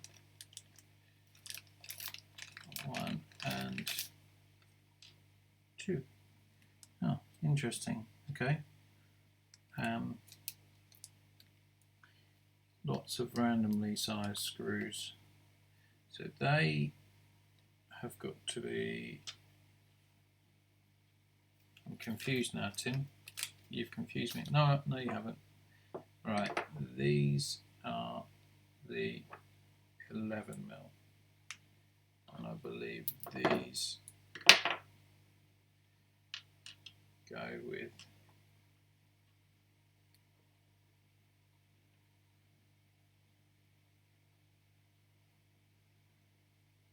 okay. So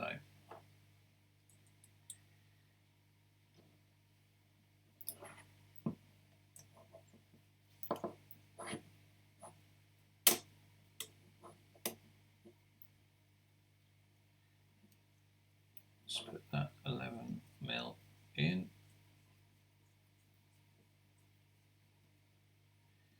Okay, I'm replacing the 12mm that I stole for the 11mm that I should have used.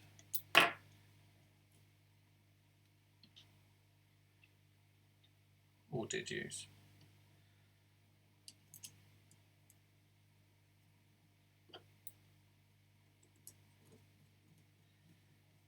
Okay, fair enough. Double check them all, just in case. Sorry if I keep pulling it out of shot. It's my YouTube debut, shall we say, so.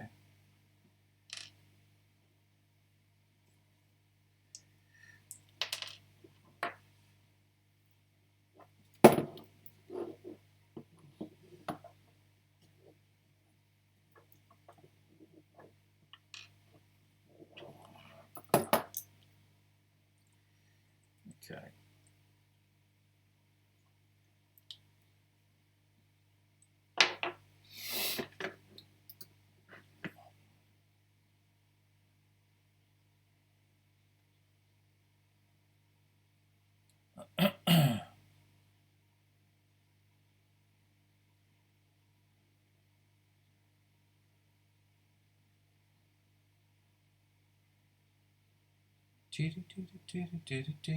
Right. Sorry, I forgot what I was doing.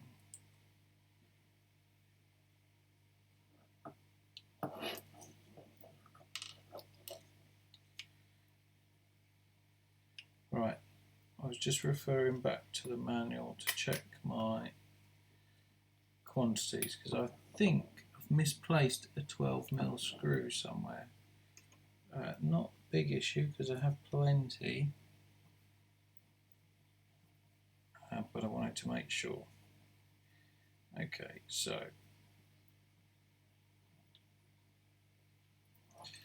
that's all good. So now we can take our 12mm.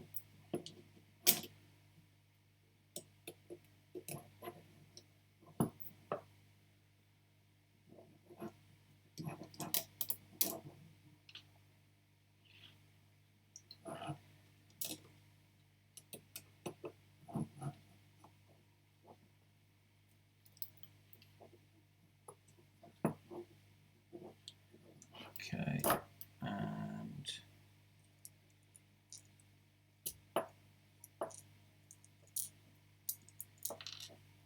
fiddly, fiddly, fiddly.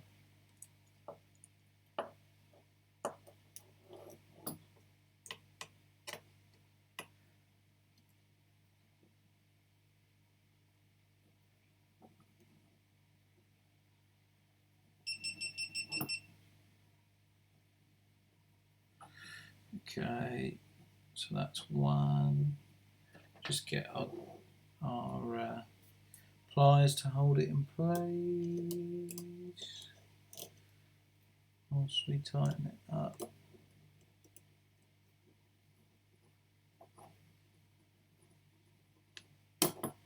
Doesn't need to be super mega tight, but tight enough, just nip it up, just so it's not going to come undid mid-flight. Okay, next.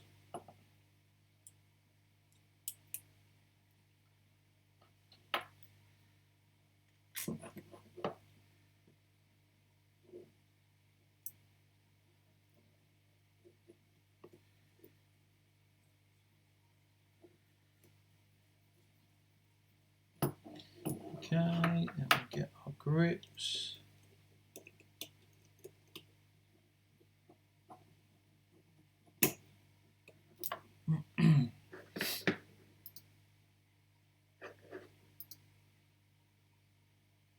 Got 7 people watching. Hello, people watching. Thank you for tuning in. We're just building up the DQuad obsession.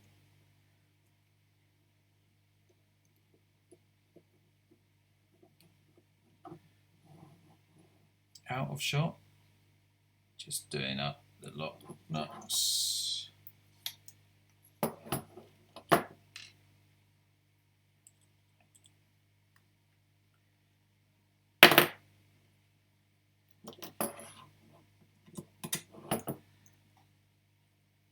And then we will be soldering up the speed controllers to the PDB.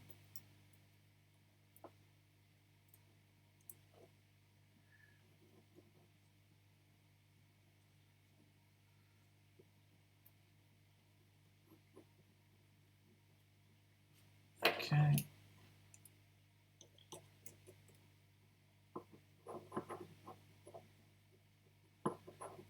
Is that the time? 2 o'clock? Goodness me. Been at it for 2 hours now.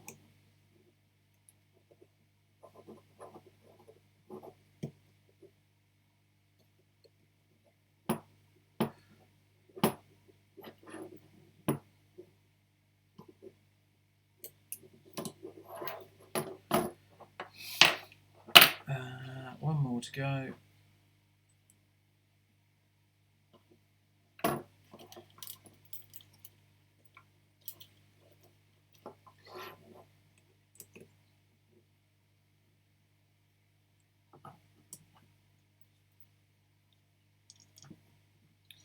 Sometimes the holes are a bit,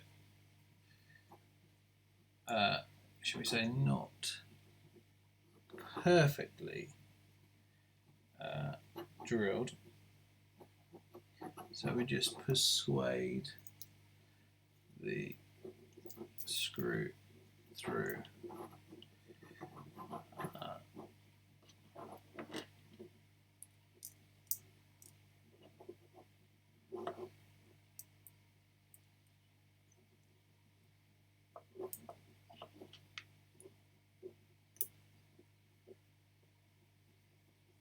Okay.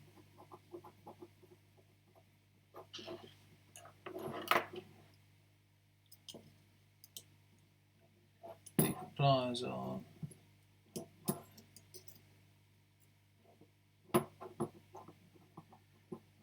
And then just tighten it. Not too tight, but tight enough. Okay. So now, let's clean that flux off of that.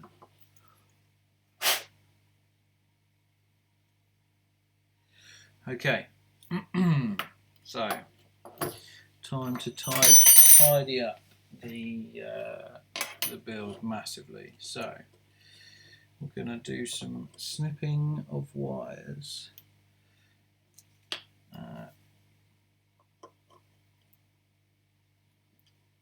Now I'm doing rough cuts to begin with, and if I need to, I can tidy it up and trim the wires more exact after, but this should give me a good base for soldering up all my speed controllers. So I'm just lining up by eye, making sure I've got enough play that when I actually solder them up, they should all sit nice without having any stress in flight or otherwise, or in a crash, I guess. So that's that, that's that. Goes to a gun. Now let's chop him like that. Chop him like that. Okay. And then we're going to chop him and chop him. Okay. Now that should be all nice and relatively tidy for the rest of the build. So, two things that I'm going to do before I carry on, and that is we're going to make two little leads when I find my cable. Bear with me.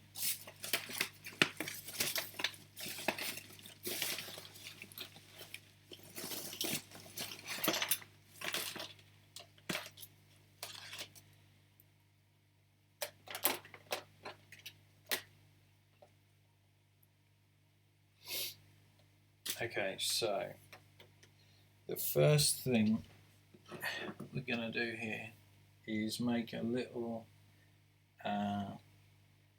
lead to supply voltage to our 5-volt regulator.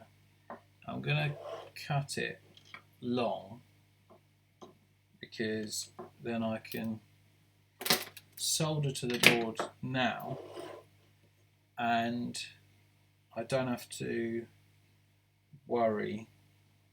I can trim it to exact length when I'm ready to actually solder it to the regulator. So just peel back some of the heat shrink there. There we go, that's better. Okay, so let's get these wires stripped. Okay.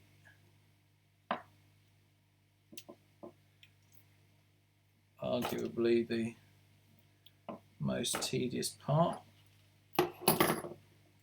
Now we are going to be pulling some serious current. These motors are quite demanding, so the connections to the speed controllers are particularly important. And it's not just important. A lot of people actually think that the positive is the most important, but they're equally important because electricity is flowing. So the way I could liken it to is imagine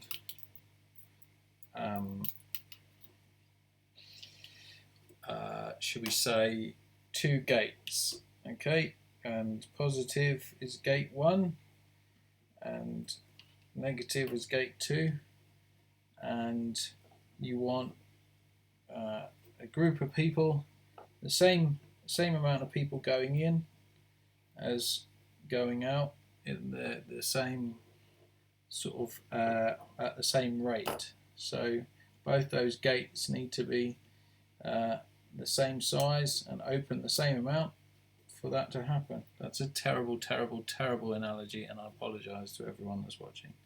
But I'm trying to multitask and failing badly. So there we go. Current flow is equal in all parts of the circuit. Thanks, Stuart.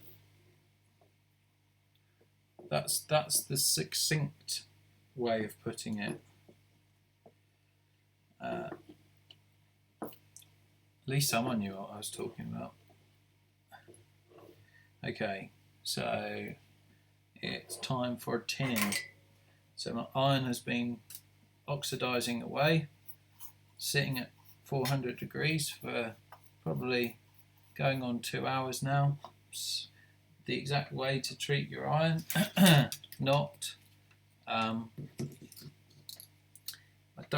don't think it's about to let me down. Fingers crossed it isn't. Bit of solder on the tip. Tin those wires up. I'm not using flux. Some people use flux, but the quality of solder that I'm using, I actually don't need to. You can see it wicks into the wires very, very quickly. So yeah, it's not a problem.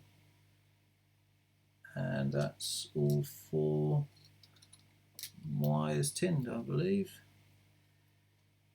Yeah, they're all. That one can just have a bit more. Okay. Right, so now let's solder these all into position. So I will use my handy dandy sort of angled pliers to assist me with this, as they don't feel the burn quite so much as I do.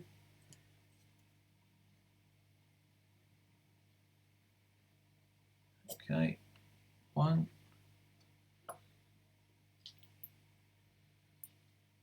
And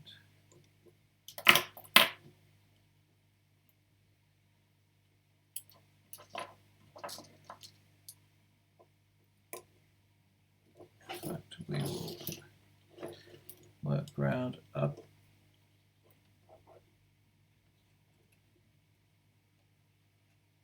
I find it quite important to solder so that your hands are in the most comfortable position. A lot of people will try and sort of get round here and solder here. I actually just prefer to move the job about so that my soldering position is the most natural it can be.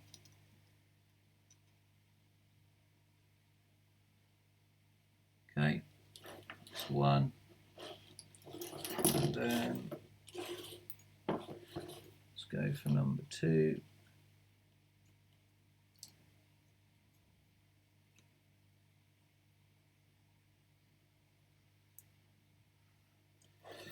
Okay.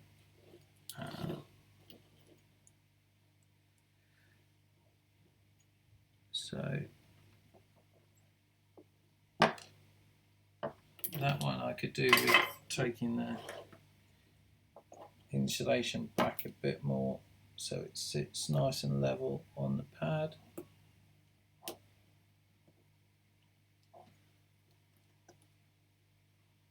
Yeah, just like that.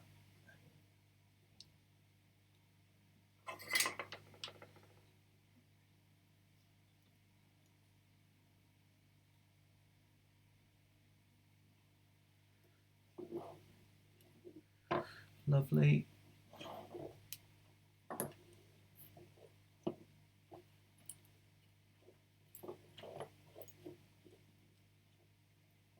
All of these I could do with really trimming back a bit, as it's quite a lot of.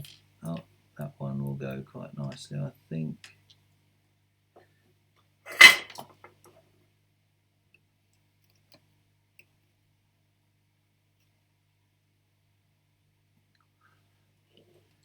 Does help to have asbestos hands in these situations. Yeah, that one needs trimming back. So, handy dandy side cutters. Take the end off.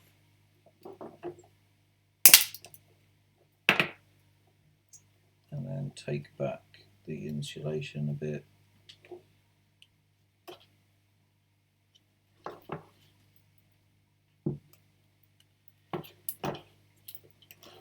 Okay, and apply heat.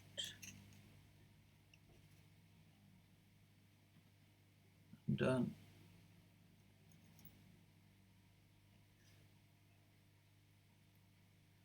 That one I'm just going to redo because it's sitting, the wires have splayed out and it's sitting quite close to that standoff.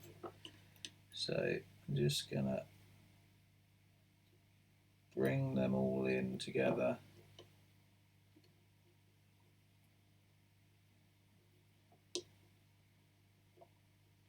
Tidy it up a bit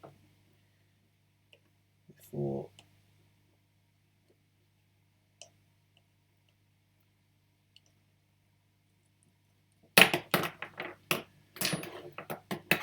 okay.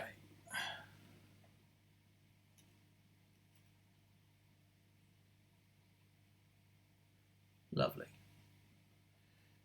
Okay.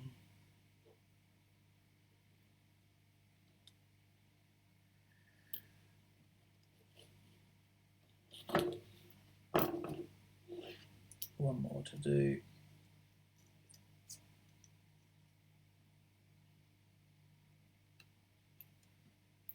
No, that needs to be taken back.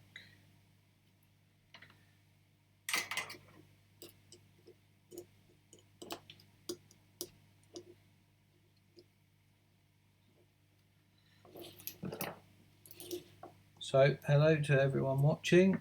I hope this is sort of therapeutic, entertaining, boring as hell, whatever. I hope it is everything you expected it to be. It's my first time, so you have to bear with me. First time on YouTube, I should say. And yeah, we're building up the DQuad obsession for my friend Will, and we're currently soldering up the speed controllers.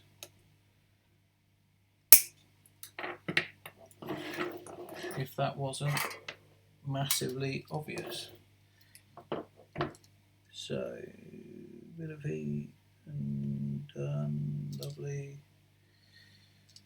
Reach in the wire, lovely.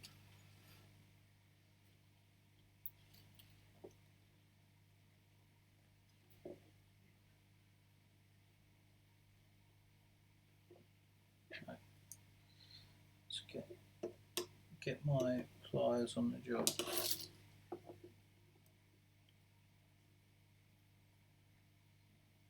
Lovely. Okay, so they're all looking reasonably tidy. Yeah, all got good, decent connections. Just inspecting all the joints.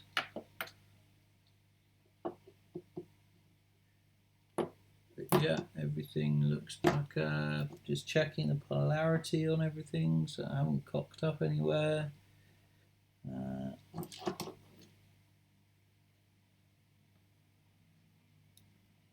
Yeah, they all look spot on. They're not the tidiest joints ever, but as long as they're functional, we're not really worried so much about the form. So let's solder up our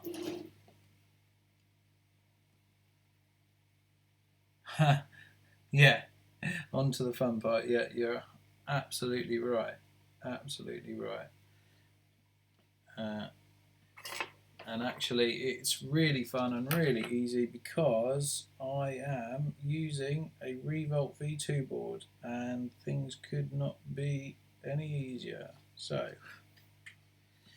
let's do our pigtail for the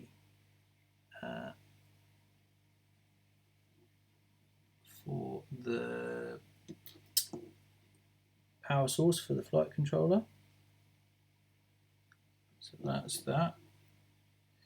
And also, whilst we're at it, let's get our VTX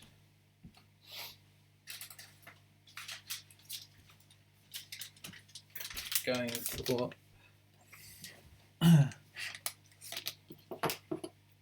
did I double check the polarity of the XT60? I didn't, but you're scaring me now.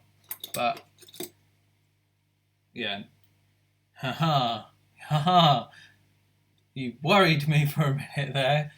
Yeah, I hadn't double checked, but I double checked last night on the live stream, so I hadn't triple checked. I double checked last night, but I hadn't triple checked. But yes, you did just worry me quite significantly because I thought you knew something I didn't. But no, that's all good.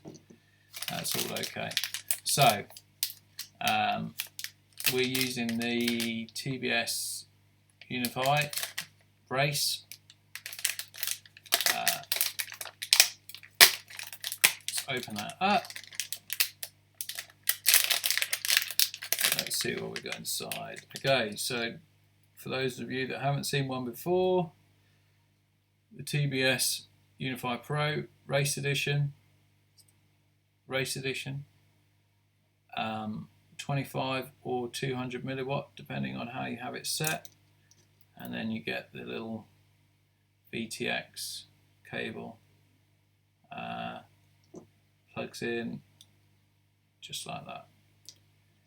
Then you have your, this is the HV version. See, it says HV. So you can just wire that into your battery source. What I actually like to do is so that you can remove the cage without having to take everything else off with it, I like to solder in a little pigtail cable so that you can actually, oh, that's the wrong way around. Talk amongst yourselves whilst I change the polarity. Don't know why that is around the wrong way. But yeah, it just means that when you're servicing and things like that, you can take the cage completely off as opposed to having it sort of sit there in a tangled mess off to one side. And yeah, it's just easier.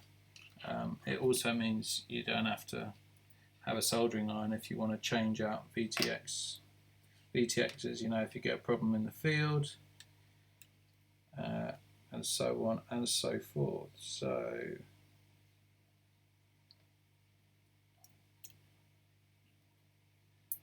that's that, and that is that. So now we should be correct polarity, red to red, black to black. Okay, so next I actually like to see you later Stu, have a good flight, buddy. Rip some packs for me. So I'm going to route the pigtail so that it goes underneath the flight controller, just for space. If you have everything hanging out the back is quite tight on the Obsession, so yeah, it's easier to have stuff going going out the front. And yeah, we're just going to have it give or take that long. So we'll just trim that back like that. Tidy up all our bits of cable so we're not looking an absolute mess.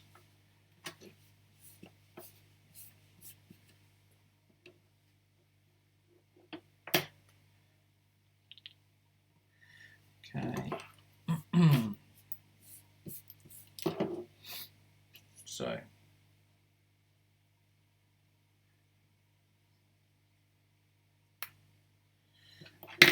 this is it's the insulation on these is PVC type insulation, so it's not so easy just to peel off unless you've got ultra hardcore nails, but mine have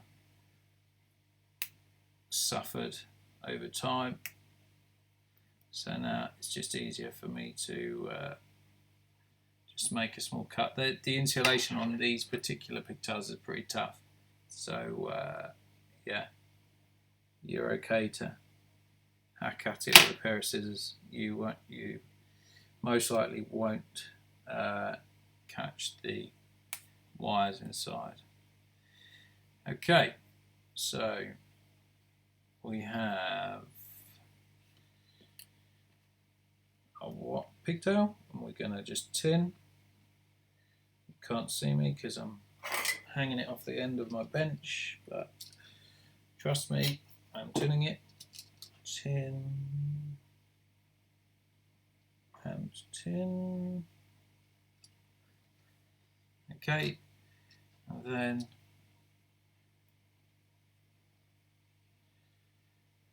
okay, cool. Nice to have you in the chat, Buzz.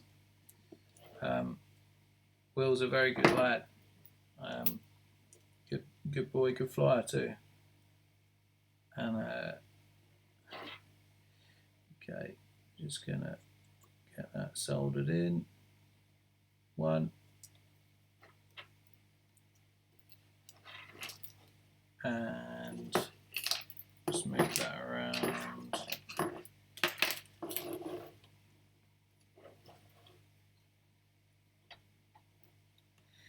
Try and get in there with the soldering iron.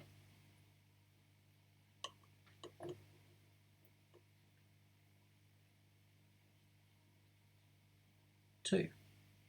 Okay, so now we are in a position where we shouldn't have to do anything more other than, before I forget,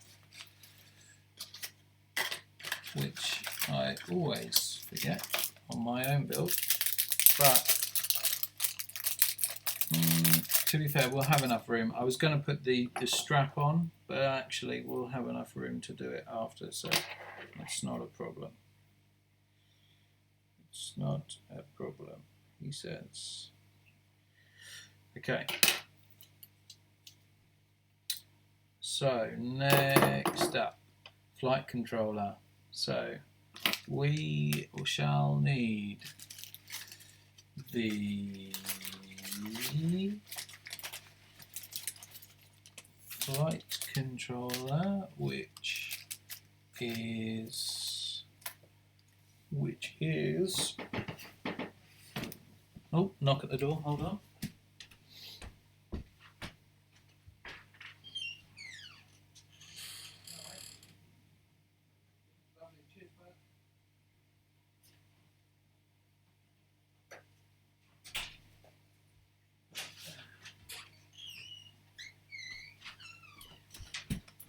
More deliveries.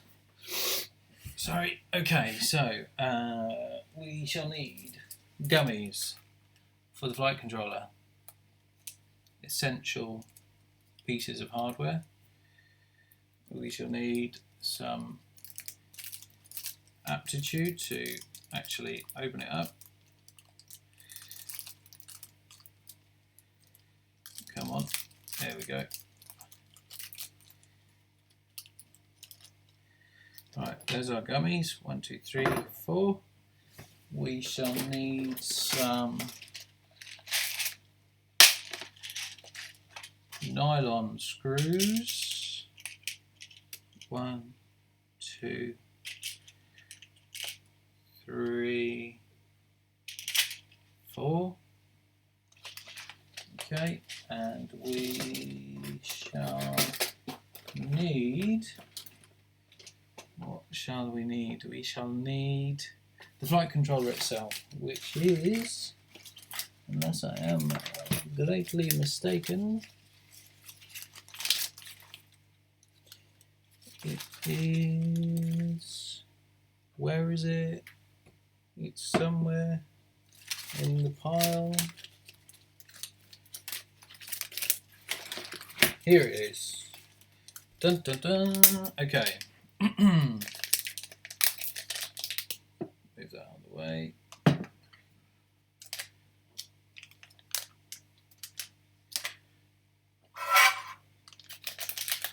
Okay, so the flight controller. I'm just going to touch the radiator to ground myself out because it's static, and yeah, we don't want to fry the board with static shock.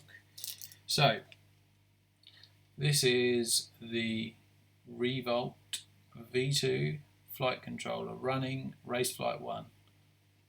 In my opinion, the best flight controller on the market at the moment. So we're going to fit the gummies. Now the gummies are a very, very tight fit. So you need something like a reasonable size hex driver to help just persuade them through the holes. Doing this a bit cack-handed.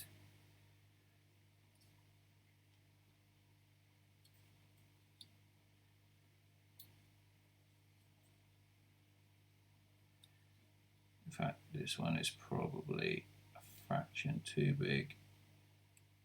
No. Okay. We're through. Okay. 1 gummy done. 4 to go.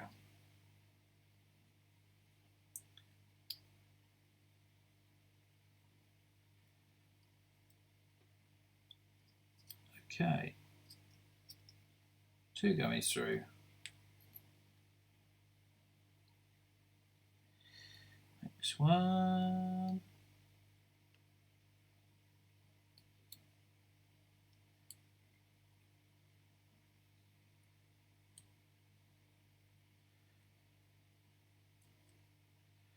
Three gummies through, nearly there, and 4, nearly there, 4 gummies through.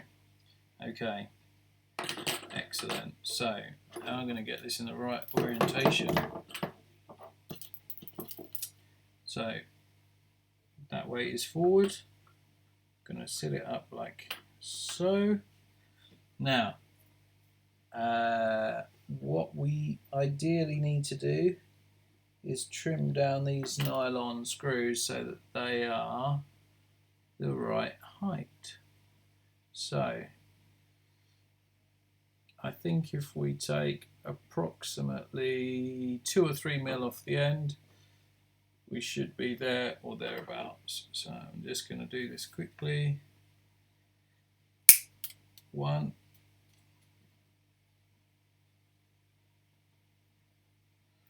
Oh, what did you miss, Tim? Well, look, we've got our speed controller soldered up. We've got gummies in the speed control in the flight controller. We're now just cutting some nylon screws to fit so that they're the right length, so we don't compress the gummies. Okay, so now when we've got the nylon screws in, we should have just a nice amount of thread, just in case we need to change anything up. It just gives us a bit of flexibility. So now I need my handy dandy screwdriver.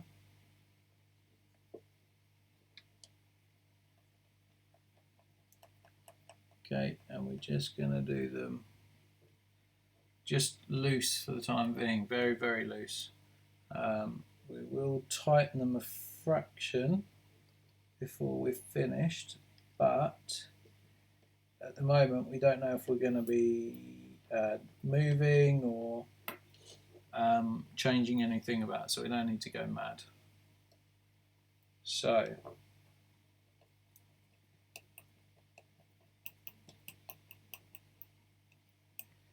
nylon screws are in. Almost, one more to go.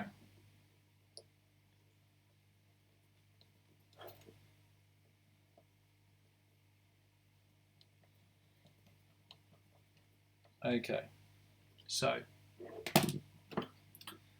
the first thing that we want to do, okay, is, and the thing is, I've soldiered up a few of these revolts now, but it's still always good to have the pinouts in front of you.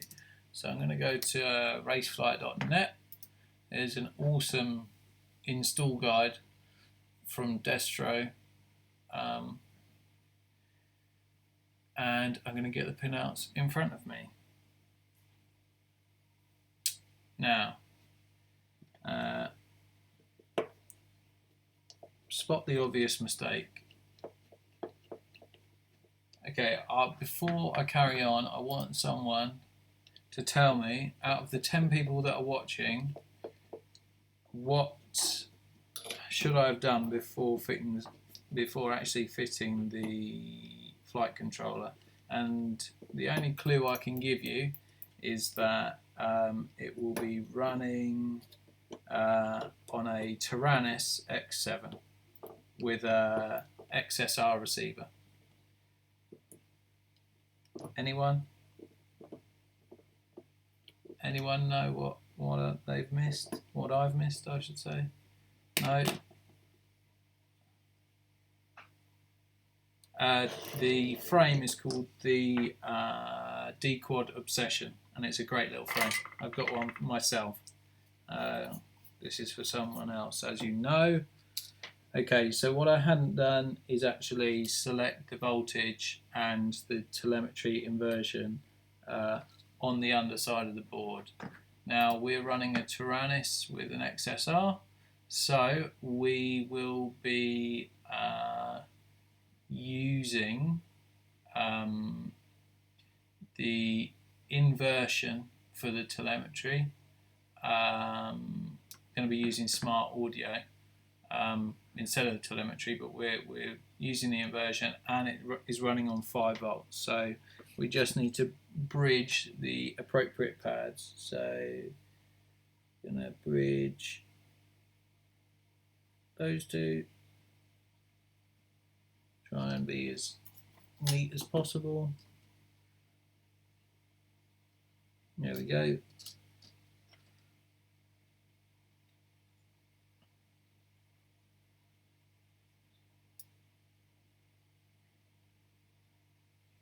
Okay, and then we're going to select 5 volt as well.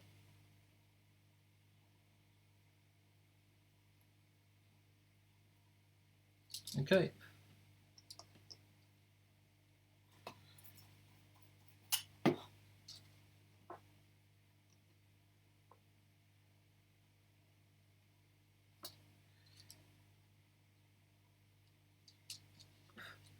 All right, so that's those done,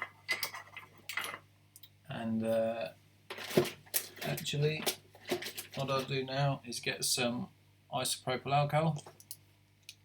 This is a good time to do it, and a cloth is probably better, but I've got some kitchen roll here which is good enough, and I'm just gonna take a little bit and I'm just going to rub it over the area I've soldered underneath, just to clean off all the flux. from the solder. So now you should see that should be looking nice and shiny. Yeah, good. Put that to one side. Right, now we can fit the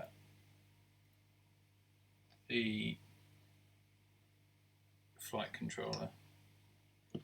Actually, before we do that, we just need to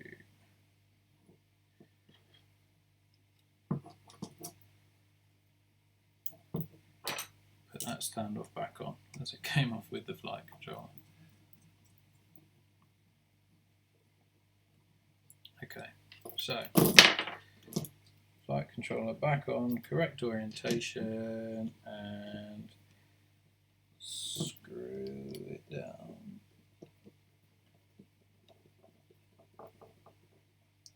Screw, screw, screw.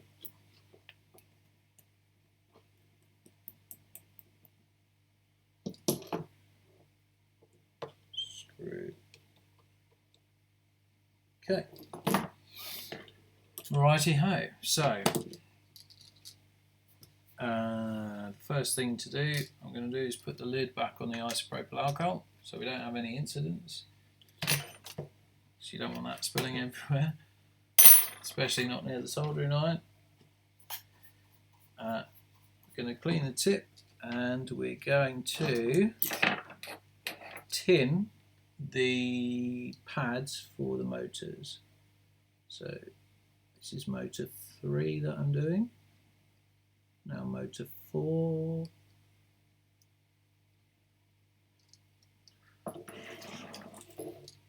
Spin around. Do motor 1.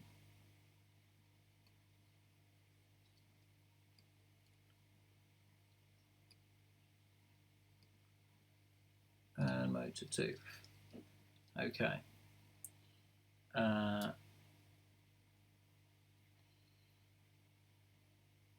Okay.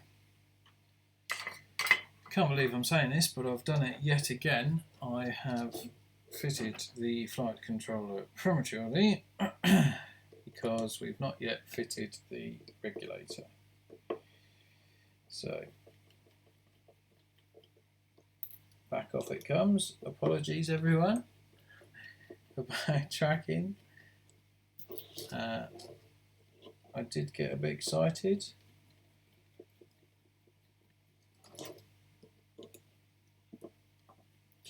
Going to go for about another half an hour because then I need to get on with some chores, but the main thing we're going to do here is fit the regulator. So somewhere here I have now the board, the flight control board takes 5 volts. The standard PDB from the DQuad, the Obsession, does not have a 5 volt out.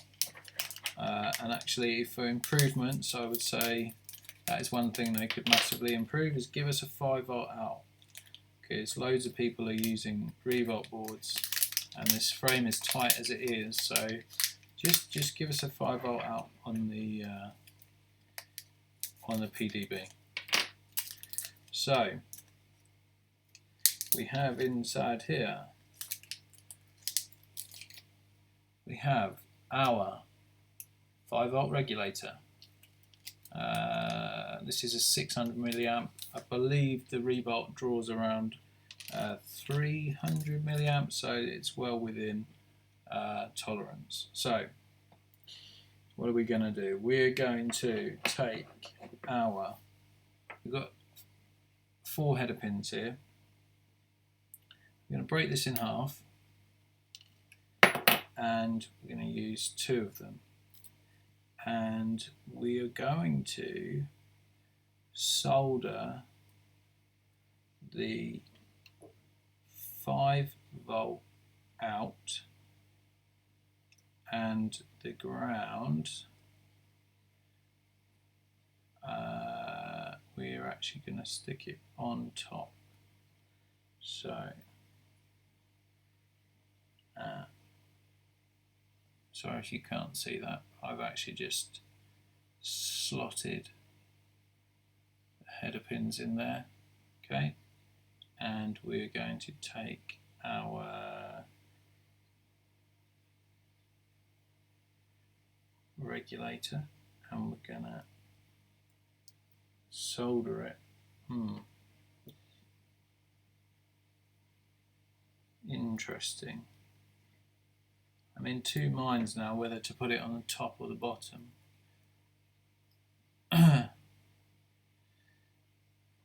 think probably we're going to go bottom, but in which case I'm going to sorry for my umming and ahhing, I'm just trying to think what is the best way. I think, yeah, probably soldering the reg underneath is the way forward.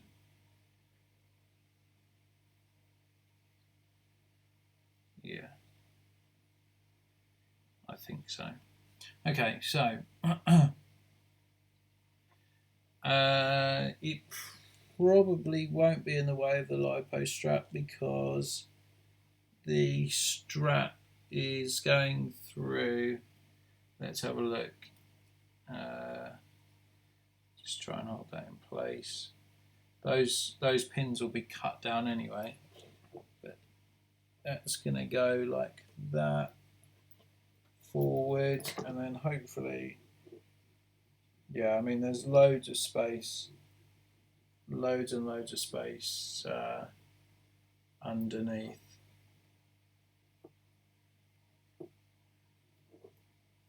So that the strap, and actually I'll stick some hot glue underneath there so it's supported as well. So I don't think we've got a problem. I don't think.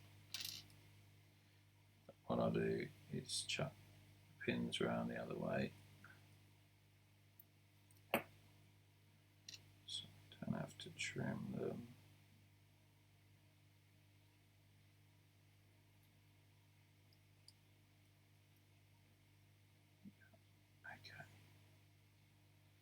Okay, so let's solder these pins in place first.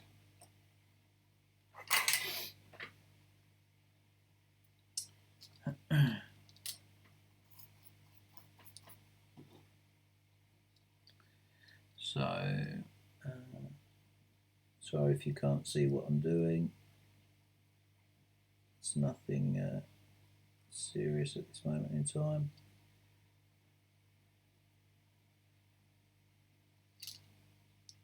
Okay, so we've got our two little pins coming off.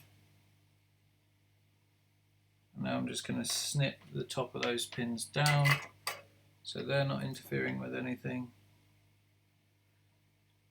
As close to the board as possible. Watch your eyes. Okay, so now they're just two little low profile snippets there, and we can solder the regulator on. So voltage out,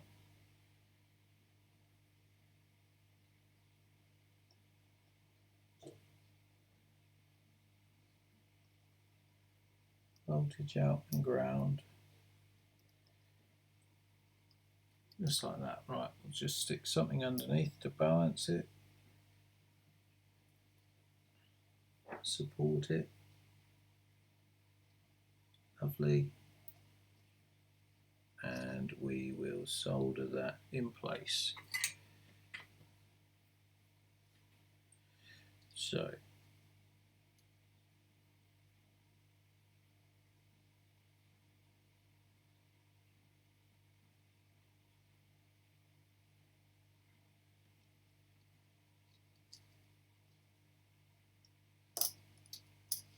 Okay.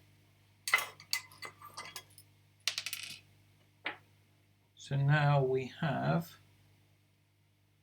our regulator soldered in place on the board.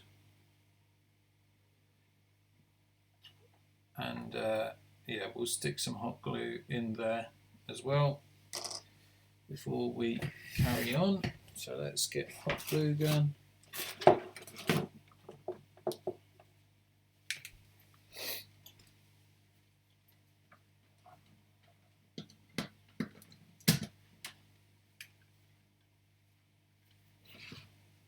So that, whilst that's heating up,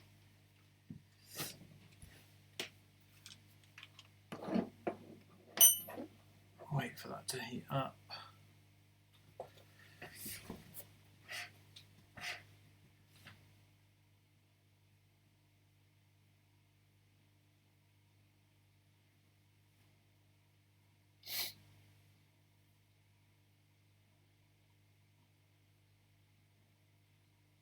I'm just reading all the comments there whilst I'm waiting for my hot glue gun.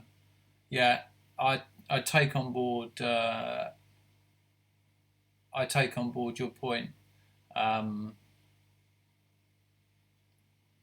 and yeah, to be honest, it's really down to Revolt to put the regulator on the board somewhere. There's certainly enough space on the underside. They know that there's not really a whole lot going on. So yeah, we'll wait and see what happens with that. But in this case, we've got the board mounted, so the important side for the heat is free. So we'll just put a blob of hot glue behind just to support it and make sure it's not going anywhere. But other than that, we're okay. Is it how I don't know how to pronounce your name, Mr. DQuad. Mr. Benedetto is what I'll refer to you as. But I do want to first of all, just a bit about me. I work at an independent shop, a large model shop in the UK, and we are actually looking to stock a quadcopter frame exclusively, and I certainly would like to discuss the options of the Obsession, because it is a favourite of mine. In fact, whilst we're still waiting for the hot glue gun, we can do it. We'll have a Blue Peter moment. If you give me 2 seconds.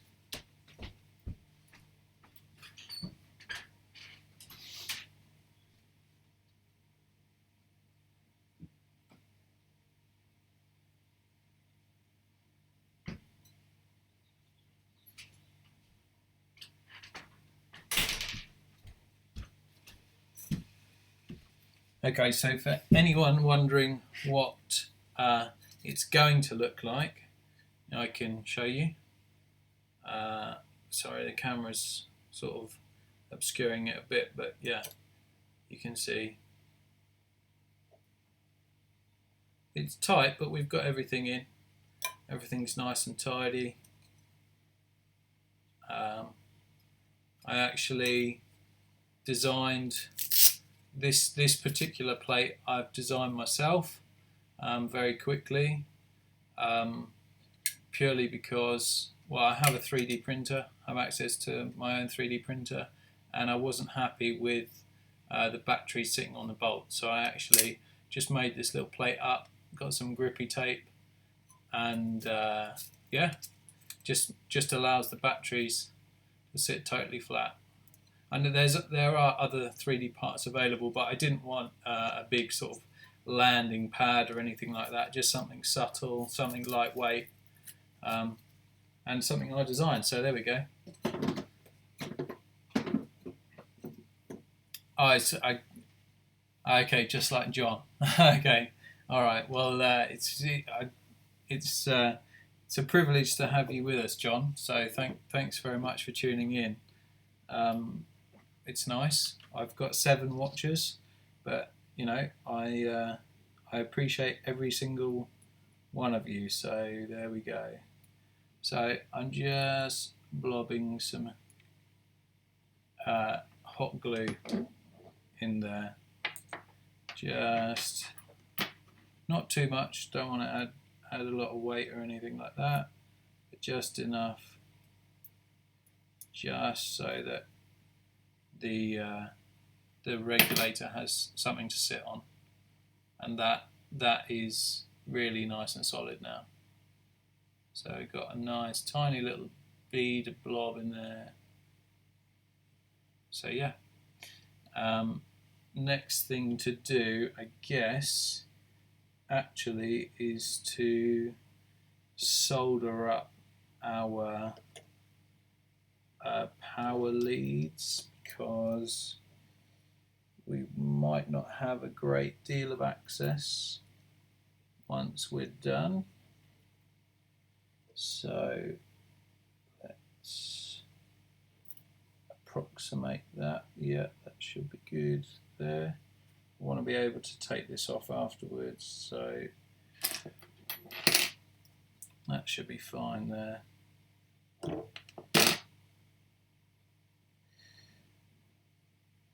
Okay.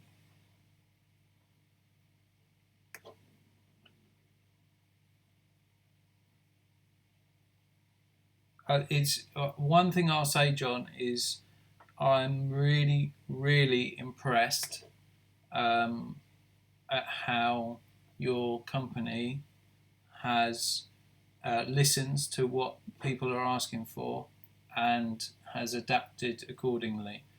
We already have the V2 arms, we have the stretched arms. I'm a massive fan of the DQuad brand, so I guess I'm biased, but people that know me know that I have certain brands that I like and I stick with and I'm loyal to. So the fact that I had a problem with my frame, which you guys sorted out straight away, says a lot. And yeah, I'll certainly be recommending the frames at every given opportunity.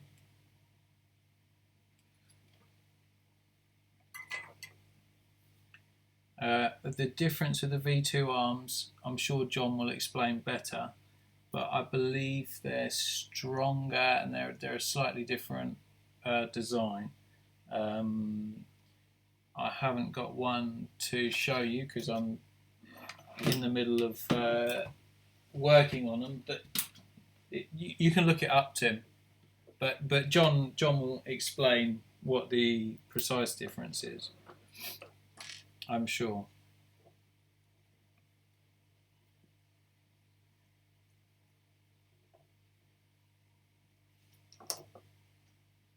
Okay, so I'm just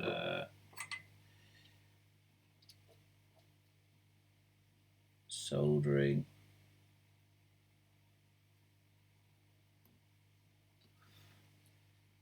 these 2 parts up.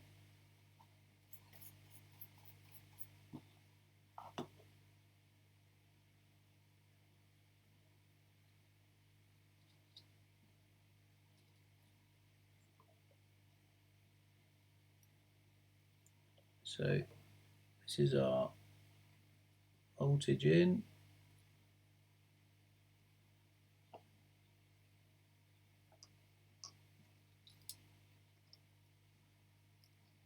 So it's difficult to solder well and talk at the same time for me. So that's the voltage in soldered, and you just have to solder the ground.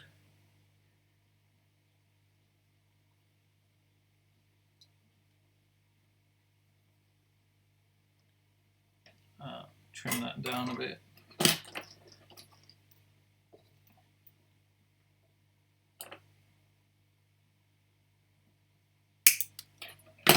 go for about another 10 minutes, so hopefully we can get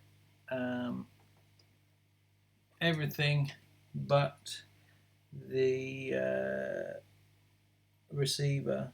I'm waiting on the receiver to arrive, so I can't actually do that yet anyway. Yeah, that's nice and solid. It's not going anywhere.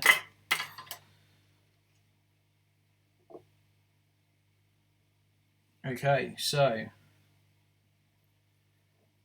that's all nicely soldered up, looking nice and tidy. Now we can actually get it screwed on.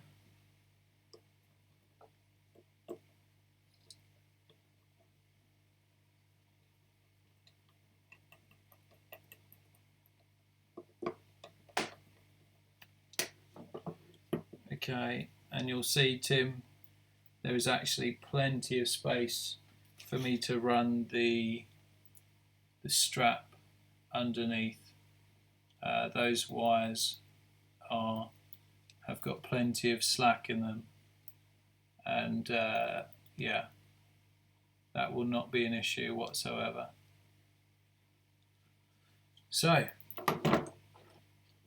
which leaves the motors. So I like to leave a bit of slack so that if we need to take the flight controller off, we can. So cut to there.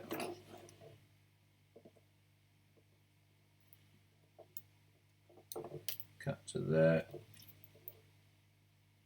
I think your standoffs are shorter. I don't know what kit the guy that built it had, but yeah, definitely it is very different to the two that I've built, and I think he actually made up a custom way of mounting, so that's why it's different on yours. Okay.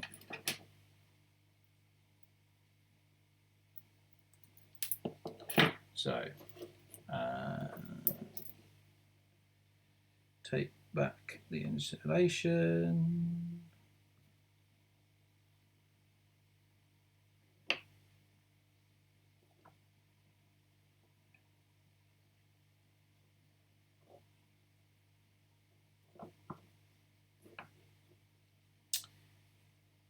Nearly there.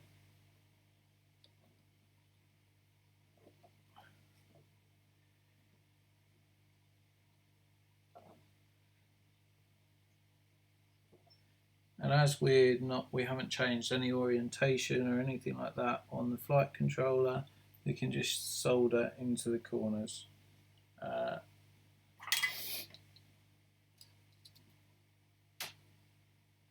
Tin of wires.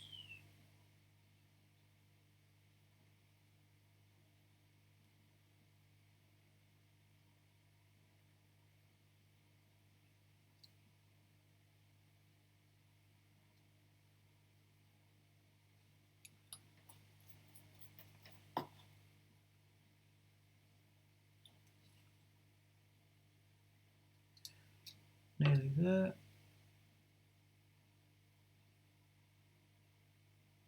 And then we shall just trim back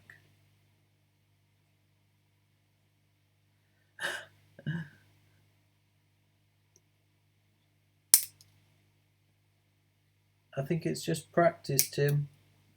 I've been stripping wires for quite a long time now, so a lot of it is to do with technique, but also, yeah, having nails does help.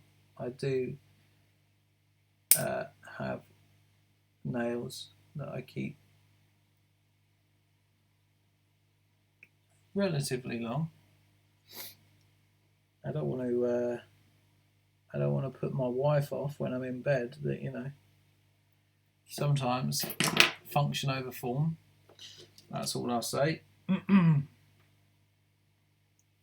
So then we can just, in the last 5 minutes of this session, I can just tack that. Tack that. Oh.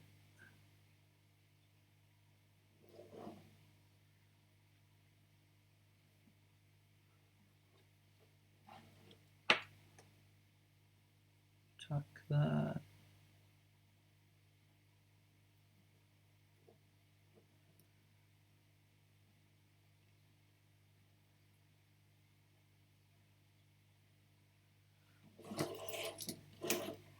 And then we shall tack this.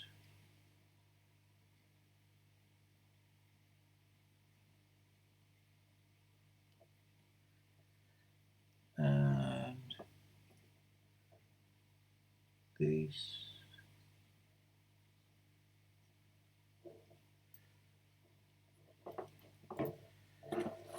And then last but not least, this and this one. Ooh. Okay, so that will be it for this session. We now have basically an almost fully soldered quad. All we got to do now is fit the camera, VTX and a receiver and program the board. It's that simple. Yeah, if you've got any questions, you know where I am. If you want me, John, it was nice of you to join me. Thank you very much appreciated.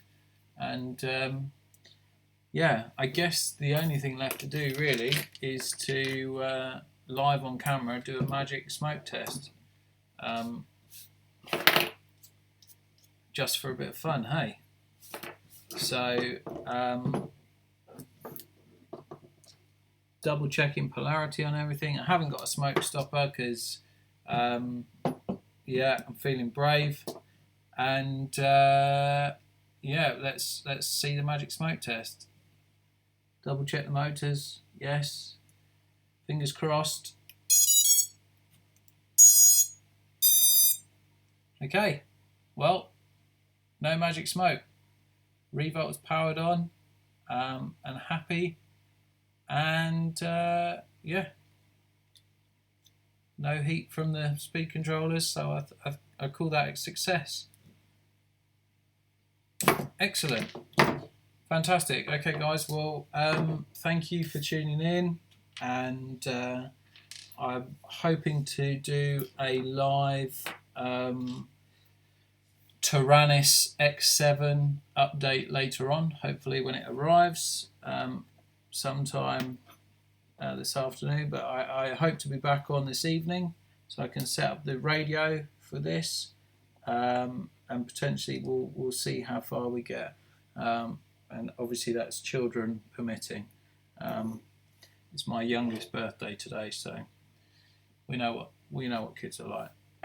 All right, well, yeah, this has been me, the Cowboy, aka Cowboy Vids, and yeah, we'll tune in next time and we'll do some more.